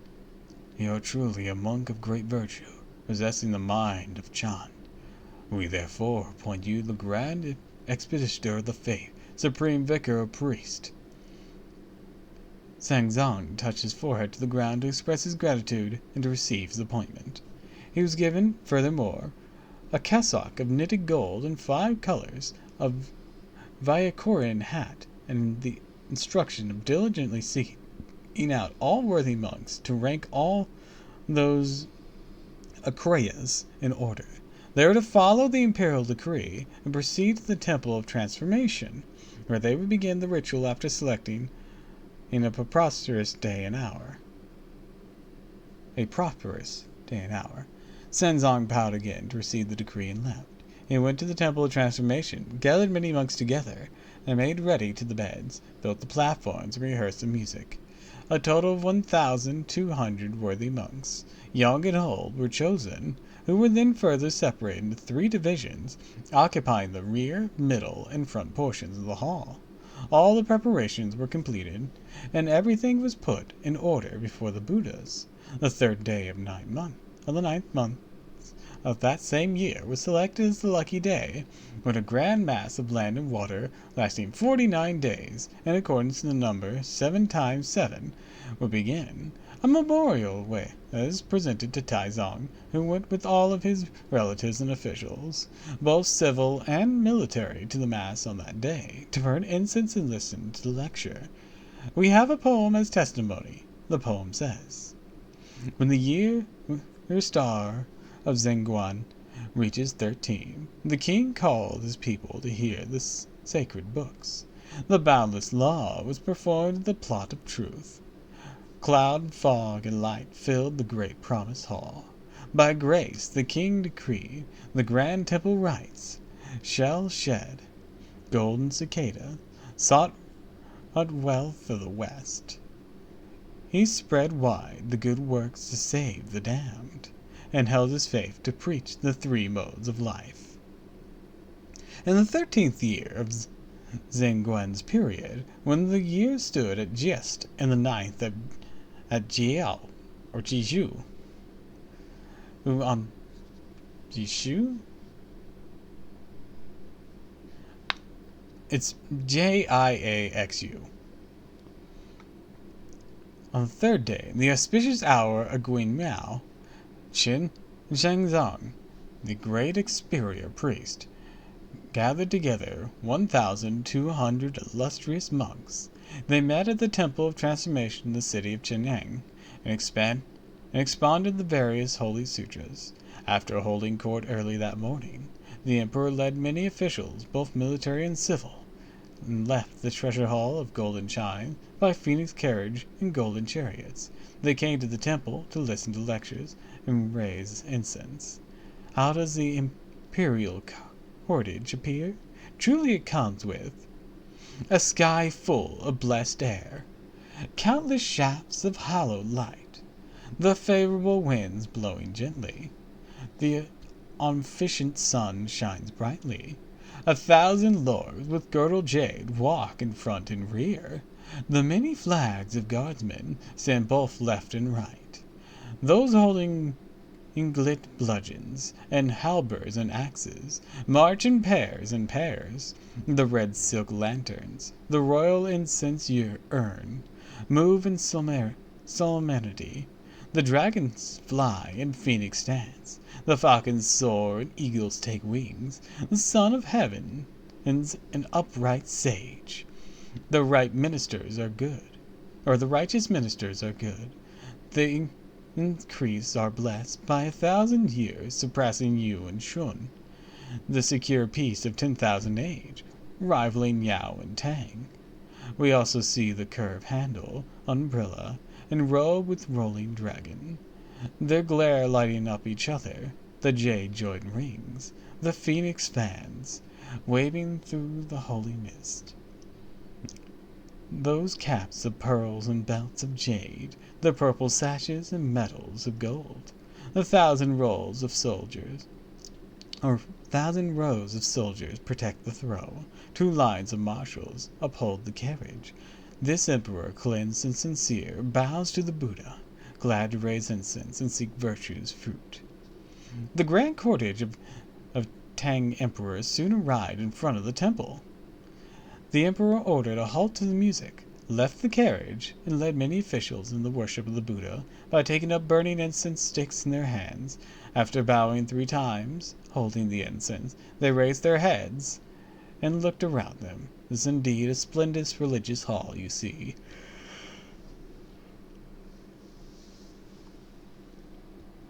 Dancing flags and banners, bright gleaming sunshades, dancing flags and banners, fill the air with strands of flashing colored mist.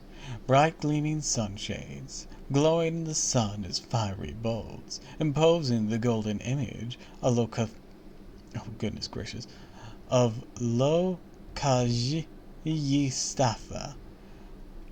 Most awesome the jade features of Arats.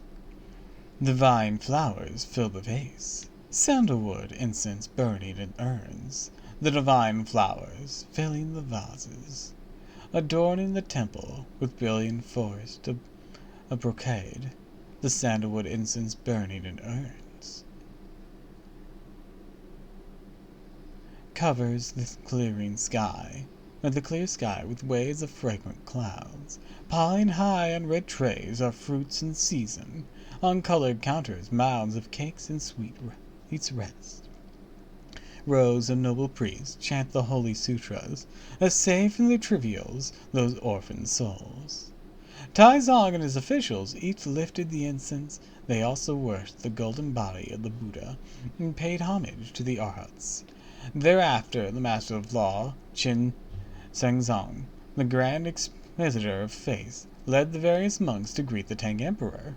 After the ceremony, they went back to their seats according to their rank and station. The priests then presented Taizong with the proclamation of the deliverance of the orphan soul.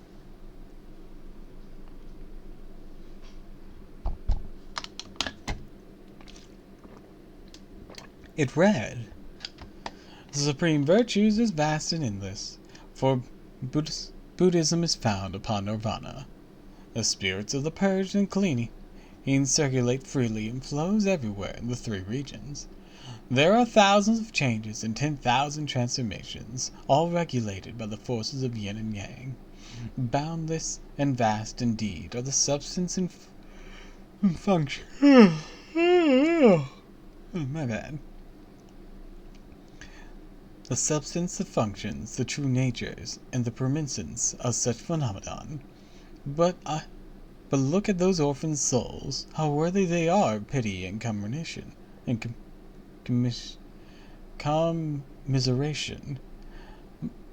Now, by the holy command of Taizong, we have selected and assembled various priests who will engage in meditation and the proclamation of the law, flinging wide the gates of salvation and setting in motion many vessels of mercy.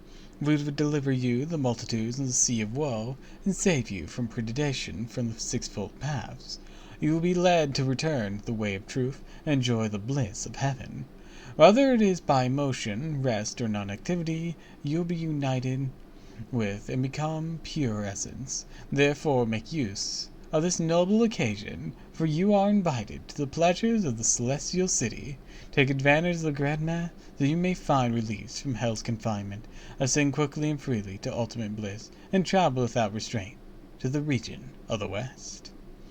The poem says, as the urn of immortal incense, some scrolls of salvific power, as we proclaim in this boundless law, receive now heaven's endless grace, all your guilt and crimes abolished. You lost souls may leave your prison. May our nation be firmly blessed, with peace long and all-embracing." Highly pleased by what he read, Taizong said to the monks, "Be firm, all of you, in your devotion. Do not slacken your service to the Buddha. After the achievement of merit, after each has received his blessing, we shall reward you handsomely. Be assured that you will not be labored in vain." 1,200 monks all touched their foreheads to the ground to express their gratitude. After the 3 vegetarian meals of the day, the Tang Emperor returned to the palace to wait for the formal celebration of the Mass 7 days hence, when he would again be invited to raise incense. As dusk was about to fall, the various officials all retired. What sort of evening was this? Look at the long stretch of clear sky as twilight dims, as specks of jackdaw all drop to their perch late. People grow quiet, the city full of lights. Now the time for Chan monks to meditate. We have told you about the scenery of the night. And the next morning the master of the law again had ascended his seat and gathered the monks to recite their sutras. But we shall say no more about that.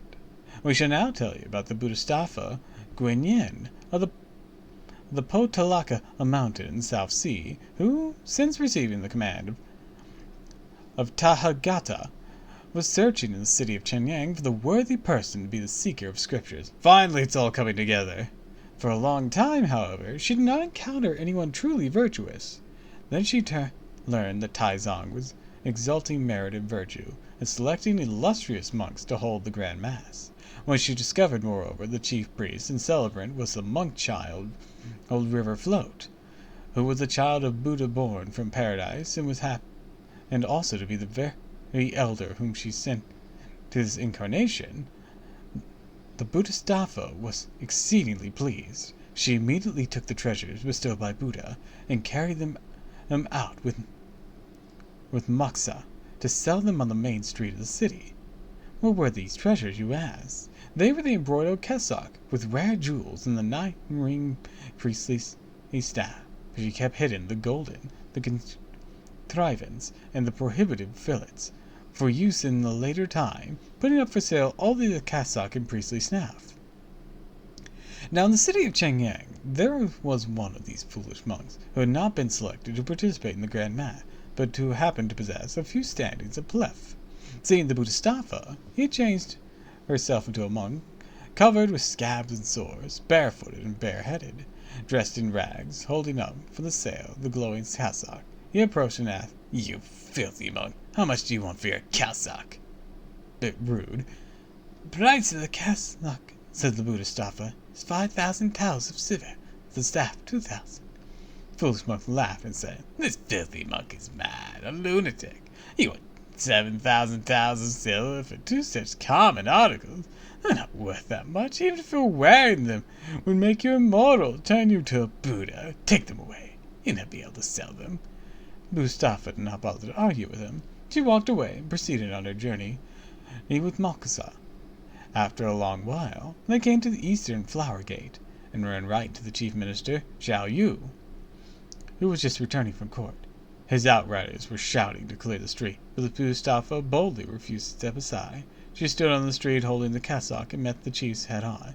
The chief minister pulled his reins to the right at this bright, luminous cassock, asked his subordinates to inquire about the price of the garment. "I want 5,000 for the taels for the cassock," said the Bodhisattva, 2,000 for the staff. "What is so good about them?" asked Xiao Yu, "that they should be so expensive?" "This cassock," said the Bodhisattva, "has something good about it, and something bad too. For some people it may be very expensive. For others it may cost nothing at all." "What's good about it?" asked Xiao Yu. "And what's bad about it?" "He who wears my cassock," replied the Bodhisattva, "will not fall in predation, will not suffer in hell, and will not encounter violence, and will not meet tigers and wolves. That's how good he is. But if the person happens to be a foolish monk, who relishes pleasure, and rejoices in inquietudes, or a priest who obeys neither the dietary laws nor the commandments, or a worldly fellow who attacks the sutras and slanders the Buddha, he will not even get to see my cassock. That's what's bad about it." The chief minister asked again, "What do you mean it will be expensive for some, and not expensive for others?" "He does not follow the laws of the Buddha," said the Bodhisattva, "or revere the three jewels, will be required to pay 7,000 taels if he insists on buying my cassock and staff. That's how expensive it will be. But if he honors the three jewels and rejoices in doing good deeds and obeys our Buddha, he is a person worthy of these things. I shall willingly give him the cassock and staff to establish an affinity of goodness with him. That's what I meant when I said that for some it would cost nothing." When Xiao Yu heard these words, his face could not hide its pleasure, for he knew that this was a good person. He dismounted at once and greeted the Bodhisattva ceremoniously, saying, "Your Holy Eminence, please pardon whatever offense Xiao Yu may have caused. Our great Tang Emperor is a most religious person. All the officials of his court are like-minded. In fact, we just began a grand mass of land and water. This cassock would be appropriate for use of Chenzan Zong, the Grand Inquisitor of the Faith. Let me go with you to have an audience with the throne."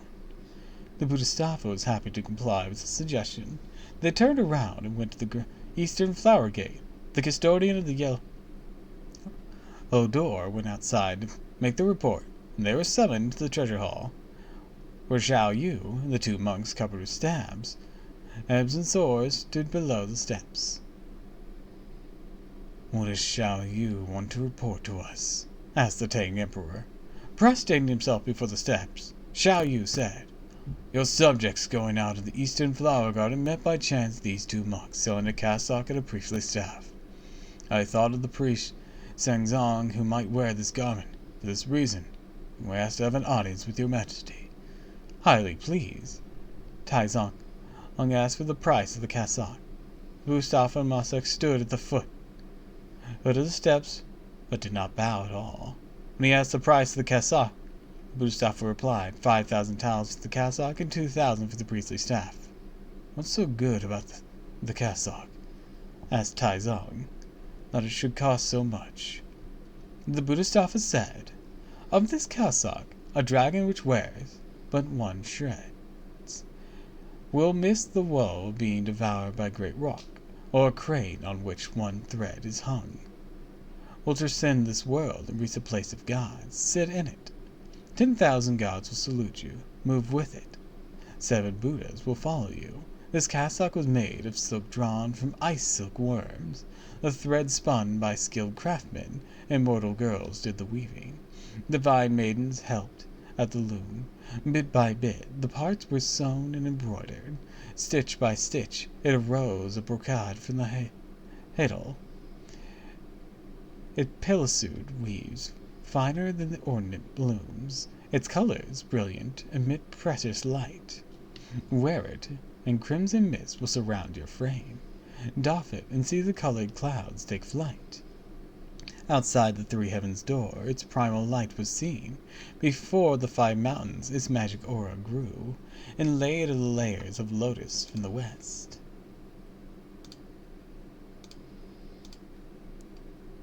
And hanging petals shine like planets and stars. On 4 corners are pearls that glow at bright. On top stay fastened an emerald, though lacking the all-seeing primal form. It's held by 8 treasures, all aglow. This cassock you keep folding at leisure. You wear it to meet sages, when it's kept folded at leisures. Its rainbow-like hues cut through 1,000 wrappings. When you wear it to meet sages, all heaven takes flight, both demons and gods. On top are the red-hill pearls, the Mani pearls, the dust-clearing pearls, the wind-stopping pearl, and there are also the red carnelians, the purple coral, the luminescent pearl, the the sarputora. They rob the moon of its whiteness. They match the sun in its redness. In waves its divine aura imbues the sky. In flashes its brightness lifts up its perfection. In waves its divine aura imbues the sky, flooding the gates of heaven. In flashes the brightness lifts up its perfection, lighting up the whole world. Shining upon the mountains and the streams, it wakens tigers and leopards, lighting up the isles and the seas. It moves dragons and fishes.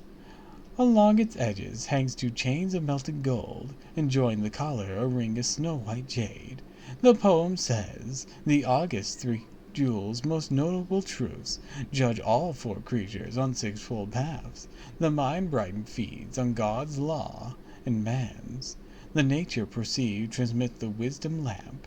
Solemn Vareja Dehota guards one body, when a mind's pure like ice and flask of jade, since Buddha caused his cassock to be made, which 10,000 kalpas could harm a monk.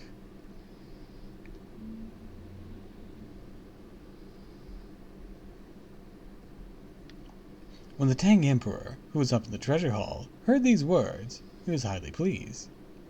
Tell me, priest, he asked again, what's so good about the 9-ring princely staff? Oh, God!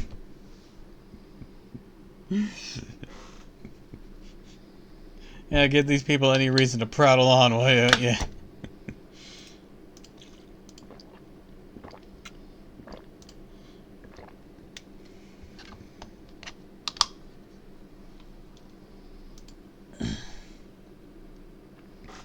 My staff, said the Bodhisattva, has on it 9 joined rings made of iron, set in bronze, 9 joints of vines, immortal ever young. When held, it scorns the sight of aging bones. It leads the mountain to return with fleecy clouds. It roamed through heavens with the 5th patriarch. It broke hell's gate, where Lubo sought his mom. Now soiled by filth of this red dust world, it gladly trailed the god monk up Mount Jade, When the Tang Emperor heard these words, he gave the order to have the cassock spread open, so he might examine it carefully from top to bottom. It was indeed a marvelous thing. "Venerable elder of the great law," he said, "we shall not deceive you. At this moment you have exalted the religion of mercy and planted abundantly in the field of blessing. You may see many priests assembled in the temple of transformation to perform the law and sutra. In the midst is a man of great merit and virtue, whose religious name is Sanzang. We wish therefore to purchase the two treasured objects from you to give them to him. How much do you want for these?" Hearing these words, the Bodhisattva and Moksha folded their hands and gave praise to Buddha. "If he is a man of virtue and merit," she said to the throne, bowing, "and this humble cleric is willing to give them to him, I shall not accept any money." She finished speaking, turned at once to leave. The Tang Emperor quickly asked Xiao Yu to hold her back. Then up in the hall, he bowed low before saying, "Previously you claimed that the cassock was worth 5,000 taels of silver, the staff 2,000. Now that you see we want to buy them, refuse to accept payment, implying that we would bank our position and take your possession by force. It's absurd. We shall pay you according to the original sum you asked. Please do not refuse it." Raising her hands for a salutation, the Bodhisattva said, "This humble cleric made a vow before, saying that anyone who reveres the three treasures, rejoices in virtue, and submits to our Buddha, will be given these treasures for free. Since it is clear that your Majesty is eager to magnify virtue, to rest in excellence, and to honor our Buddhist faith, by having an illustrious monk proclaim the great law, it is my duty to present these gifts to you. I shall take no money for them. They will be left here, and this humble cleric will take leave of you." When the Tang Emperor saw that she was so insistent he was very pleased. He ordered the court of bouquets to prepare a huge vegetarian feast to thank the Bodhisattva, who firmly declined that also. She left amiably and went back to her hiding place at the temple of the local spirit, which we shall mention no further. We shall tell you now about Taizong, who held at noon court and asked Wei Zing to summon Sanzang to an audience. That master of law was just leading the monks in chanting sutra or reciting guiyans, or guiyas. Guiyas? I don't know how to pronounce that. Geyas. When he heard the emperor's decree, he left the platform immediately and followed Wei Zing to come before the throne. "We have greatly troubled our master," said Taizong, "to render explanatory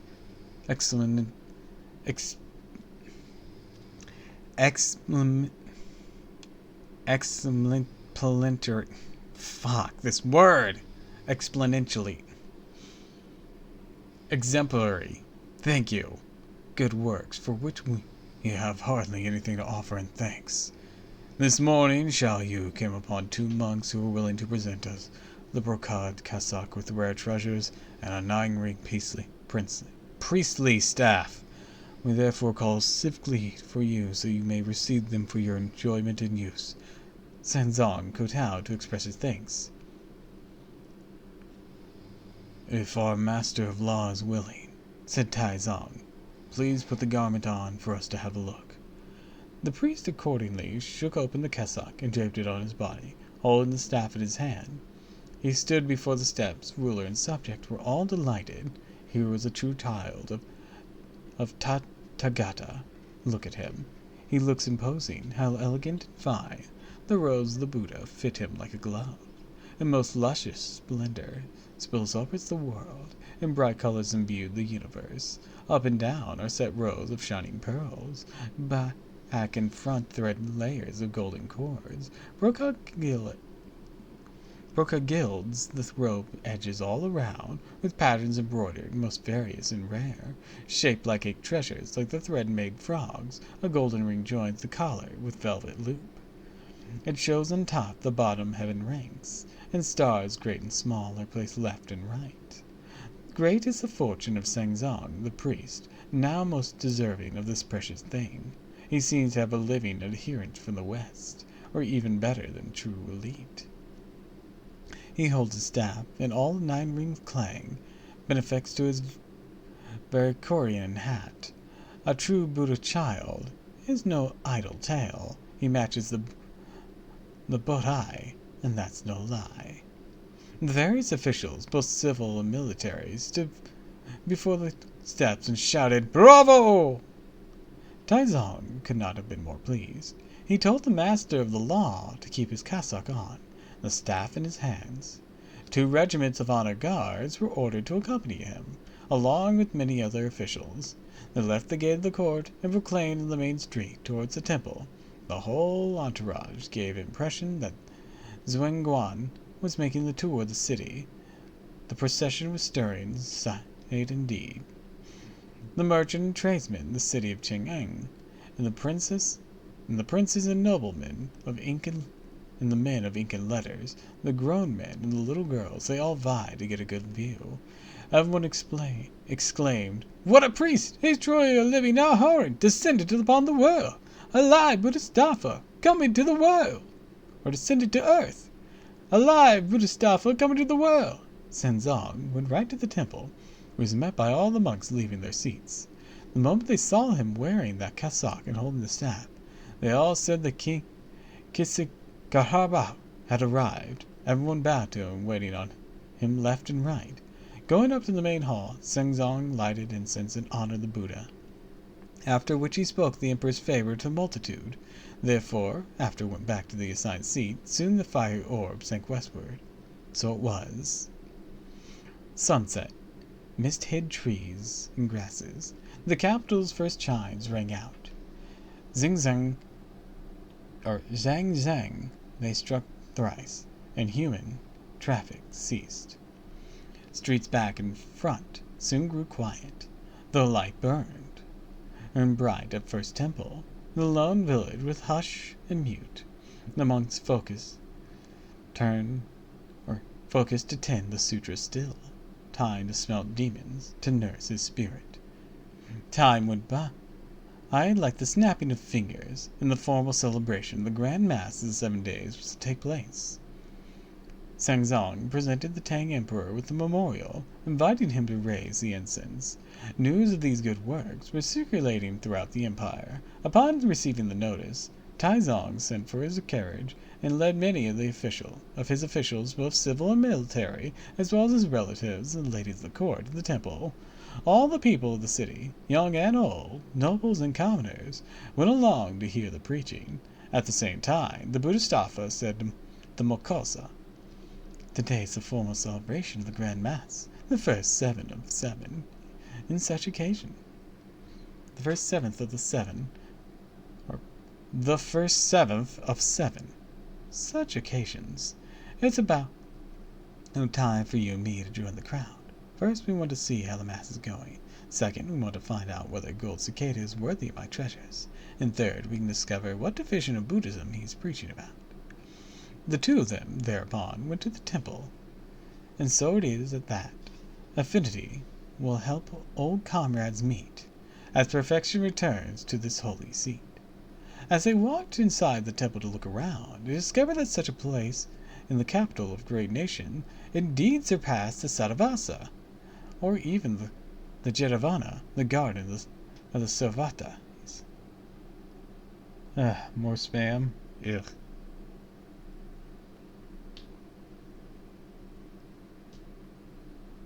It was truly a lofty temple of Atrudesha, resounding with divine music and Buddhist chants. Our Bodhisattva went directly to the side of the platform of many treasures, and beheld a form truly resembling the enlightened golden cicada. The poem said, "All things were pure, with not a spot of dust. Senzong of the great law sat high on stage. Lost souls redeemed, approaching the place unseen. The city high-born came to hear the law. You give with time, aims right, this intent far-reaching. You die as you please, the cannon's door opens. As they reach him rehearsed the boundless law. Young and old were glad and comforted." Another poem says, "Since she made a tour of this holy site, she met a friend unlike all other men. They spoke of the present, and of countless things, of merit and trial, in this world of dust. The clouds of law extend to shroud the hills, the net of truth spread wide to fill all spaces.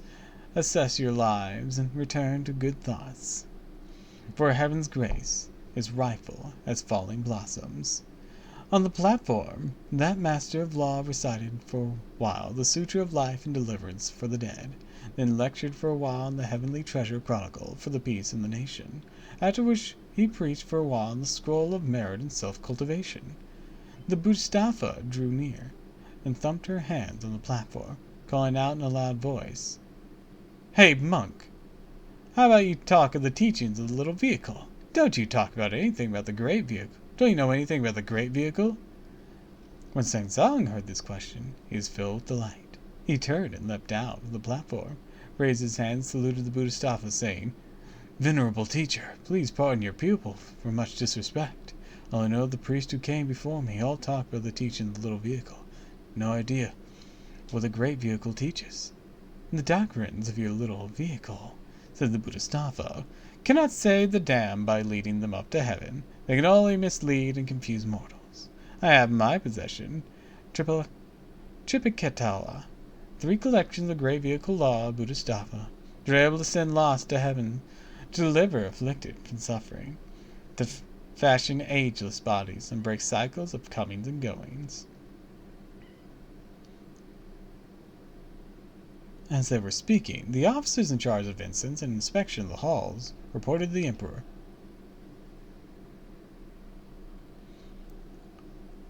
"The master was just in the process of lecturing the wondrous law when he was pulled down by 2 scabby miscreants babbling some kind of nonsense. The king ordered them to be arrested, and the 2 monks were taken in by many people and pushed into the hall into the rear. When the monks saw Tai Zong, she neither raised her head nor made a bow. Instead, she lifted her face and said, "What do you want of me, your majesty?" Recognizing her, the Tang emperor said, "Aren't you the monk who brought the cassock the other day?" "I am," said the Bodhisattva. "If you hadn't come to listen to the lecture." "If you have come to listen to the lecture," said Tai Zong, "may as well take some vegetarian food. Why indulge in this wanton discussion with our master and stir the lecture hall to lay in our religious service?" "What that master of yours is lecturing on," said the Bodhisattva, "happens to be the teaching of the little vehicle, which cannot lead the lost up to heaven. In my possession is the Tripilaka, the great vehicle of law of Buddha, which is able to save the damned, deliver the afflicted, and fashion the indestructible body." Delighted, Tai Zong asked eagerly, "Where is your great vehicle law of Buddha?" "At the place of our Lord Tathagata," said the Bodhisattva, "in the great temple of Thunderclap, located in India of the great western heaven. It can untie the knot of 100 enmities, and can dispel unexpected misfortunes." "Can you remember any of it?" said Tai Zong. "Certainly," said the Bodhisattva. Tai Zong was overjoyed and said, "Let the master lead this monk to the platform. Bring a lecture at once." Our Bodhisattva led Mokasa and flew up onto the high platform. She then trod on the hollow cloud, her oaths to raise up into the air, revealed her true selfish form. Holding the pure vase with the willowed branch, at her left stood the virile figure of the Mokasa, carrying the rod. The Tang emperor was so overcome that he bowed to the sky and worshipped, and civil and military officers all knelt on the ground and burned incense. Throughout the temple there was not one of the monks, nuns, Taoists, secular persons, scholars, craftsmen, and merchants who did not bow down and exclaim, "Dear Bodhisattva! Dear Bodhisattva!" We have a song as a testimony. They saw only auspicious mist and diffusion, and Dharmakaya veiled by holy light. In the bright air of the ninefold heavens, a lady immortal appeared. That Bodhisattva wore on her head a cap, fastened by leaves of gold, and set with flowers of jade, with tassels of dangling pearls. All aglow with golden light, on her body she had a robe of fine blue silk, lightly colored and simple fretted by circling dragons and soaring phoenixes. Down in front was hung a pair of fragrant girdled jade, which glowed with the moon and danced with the wind. Overlaid with precious pearls and with imperial jade. Around her waist was tied an embroidered velvet skirt of iceworm silk and piped in gold, in which she topped the colored clouds and crossed the jasper seas. Before she led a cockatoo with red beak and yellow plumes, which had roamed the Eastern Ocean and throughout the world to foster deeds of mercy and filial piety. She held in her hands a grace dispensing and world-sustaining precious vase, in which was planted a twig of palliant willow that could moisten the blue sky, and sweeping aside all evil, all clinging fog and smoke, her jade rings joined embroidered loops. Golden lotus grew beneath her feet. For 3 days off she came and went, this way, Guanxian, who saves from pain and woe. So pleased by the vision of Tai Zong. Really? Another one? Fuck.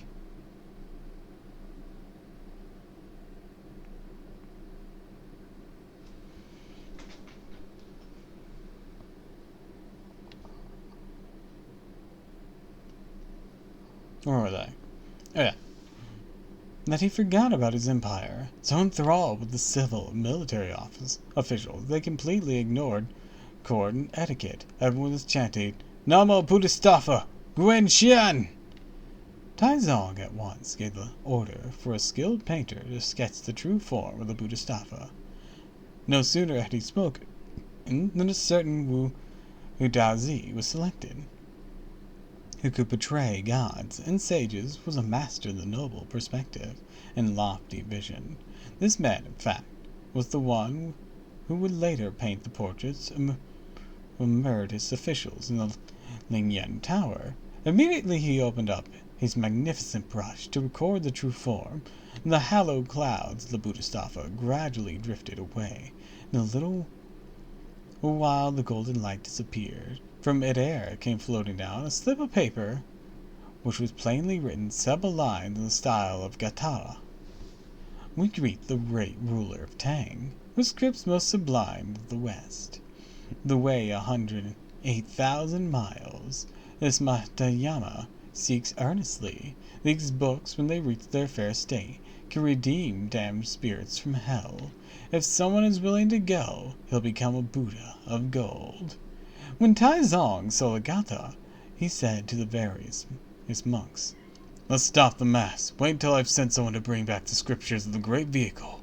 We shall then renew our sincere efforts to cultivate the fruits of virtue. Not one of the officials disagreed with the emperor, who then asked in the temple, Who's willing to accept our commission to seek scriptures from the Buddha in the western heaven?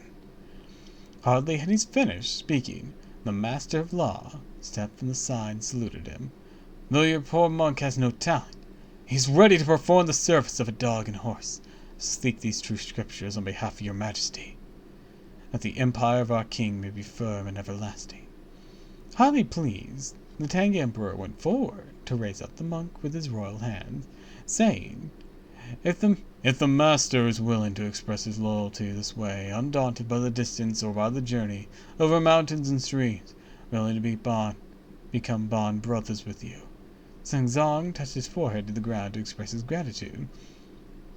Being indeed a righteous man, the Tang emperor went at once before Buddha's image in the temple, and bowed to Zong's 4 times, addressing him as our brother and holy monk. Deeply moved, Zong said, Your Majesty, what ability and what virtue does your poor monk possess, that he should merit such affection from your heavenly grace? I shall not spare myself in this journey. I shall proceed with all diligence until I reach the western heaven. If I do not attain my goal of the true scriptures, I shall not return to our lands even if I have to die. I'd rather fall into eternal perdition in hell. He thereupon lifted the incense before the Buddha and made his vow. Highly pleased, the Tang emperor ordered his carriage back to the palace to wait for the auspicious day and hour when official documents could be issued for the journey to begin, and so the throne withdrew as everyone dispersed. Zhang Sengzong also went back to the Temple of Great Blessing. The many monks at that temple and his several disciples who had heard about the quest for scriptures all came to see him. They asked, "Is it true that you have vowed to go to the western heavens?" "It is true," said Sengzong. "O Master." "Oh, Master," one of the disciples said, "I have heard people say the way to the western heaven is long, filled with tigers, leopards, all kinds of monsters. I fear there will be a departure, but no return for you. It will be difficult to safeguard your life." "I have already made a great vow and profound promise," said Sengzong. "Now if I do not acquire the true scriptures, I shall fall into eternal perdition in hell. Since I have received such grace and favor from the king, I have no alternative but to serve my country to the utmost of my loyalty. It is true, of course, that if I have no knowledge of how I shall fare on this journey, or whether good or evil await me." He said to them again, "My disciples, after I leave, wait for 2 or 3 years, or 6 or 7.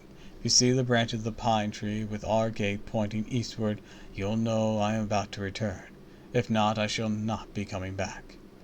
The disciples all committed his words firmly to memory. The next morning Taizong held court and gathered all the officials together. They wrote up the formal rescript, stating the intent to acquire scriptures, and stamped it with the seal of free passage. The president of the Imperial Board of Astronomy then came with a report. "Today the position of the planets are especially favorable for men to make journeys of great length." The Tang Emperor was most delighted. Therefore the custodian of the Yellow Gate also made the report, saying, "The Master of Law awaits your pleasure outside the court." The Emperor summoned him up to the treasure hall and said, "Royal brother, today is the auspicious day for the journey.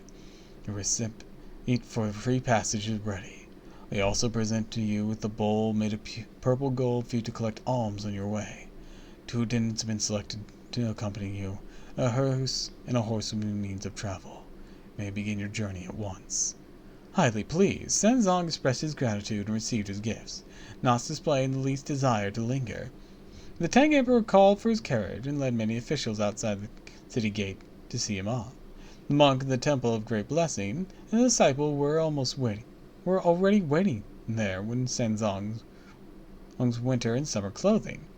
When the Emperor saw them, he ordered the bags to be packed on the horse first, and asked an officer to bring a pitcher of wine. Taizong lifted his cup to toast the pilgrim, saying, "What is the by name of our royal brother?" "Your poor monk," said Sengzong. "The person who left the family dares not assume a by name."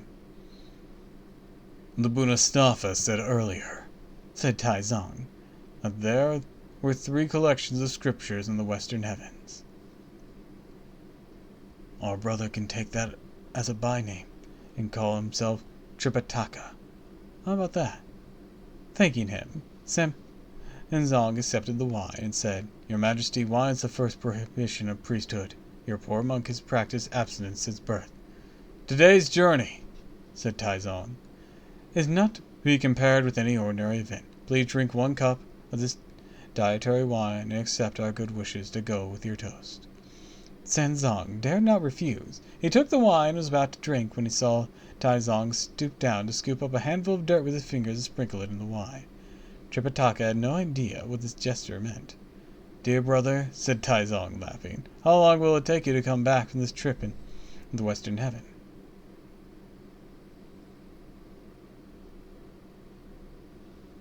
"Probably in 3 years' time," said Tripitaka. "I'll be returning to our noble nation." "The years are long, the journey is great," said Taizong. "Drink this, royal brother, and remember, treasure is a handful of dirt from your home, but love not 10,000 towels of foreign gold." Then Tripitaka understood the meaning of the handful of dirt sprinkled into the cup, thanked the Emperor once more, and drained the cup. "You drank dirt, that's weird," and went out of the gate and left. As the Tang Emperor returned to his carriage, we do not know what will happen to him on this journey. Let's listen to the explanation in the next chapter. Alright, that ends chapter 12, and I think that makes that a good stopping point. So,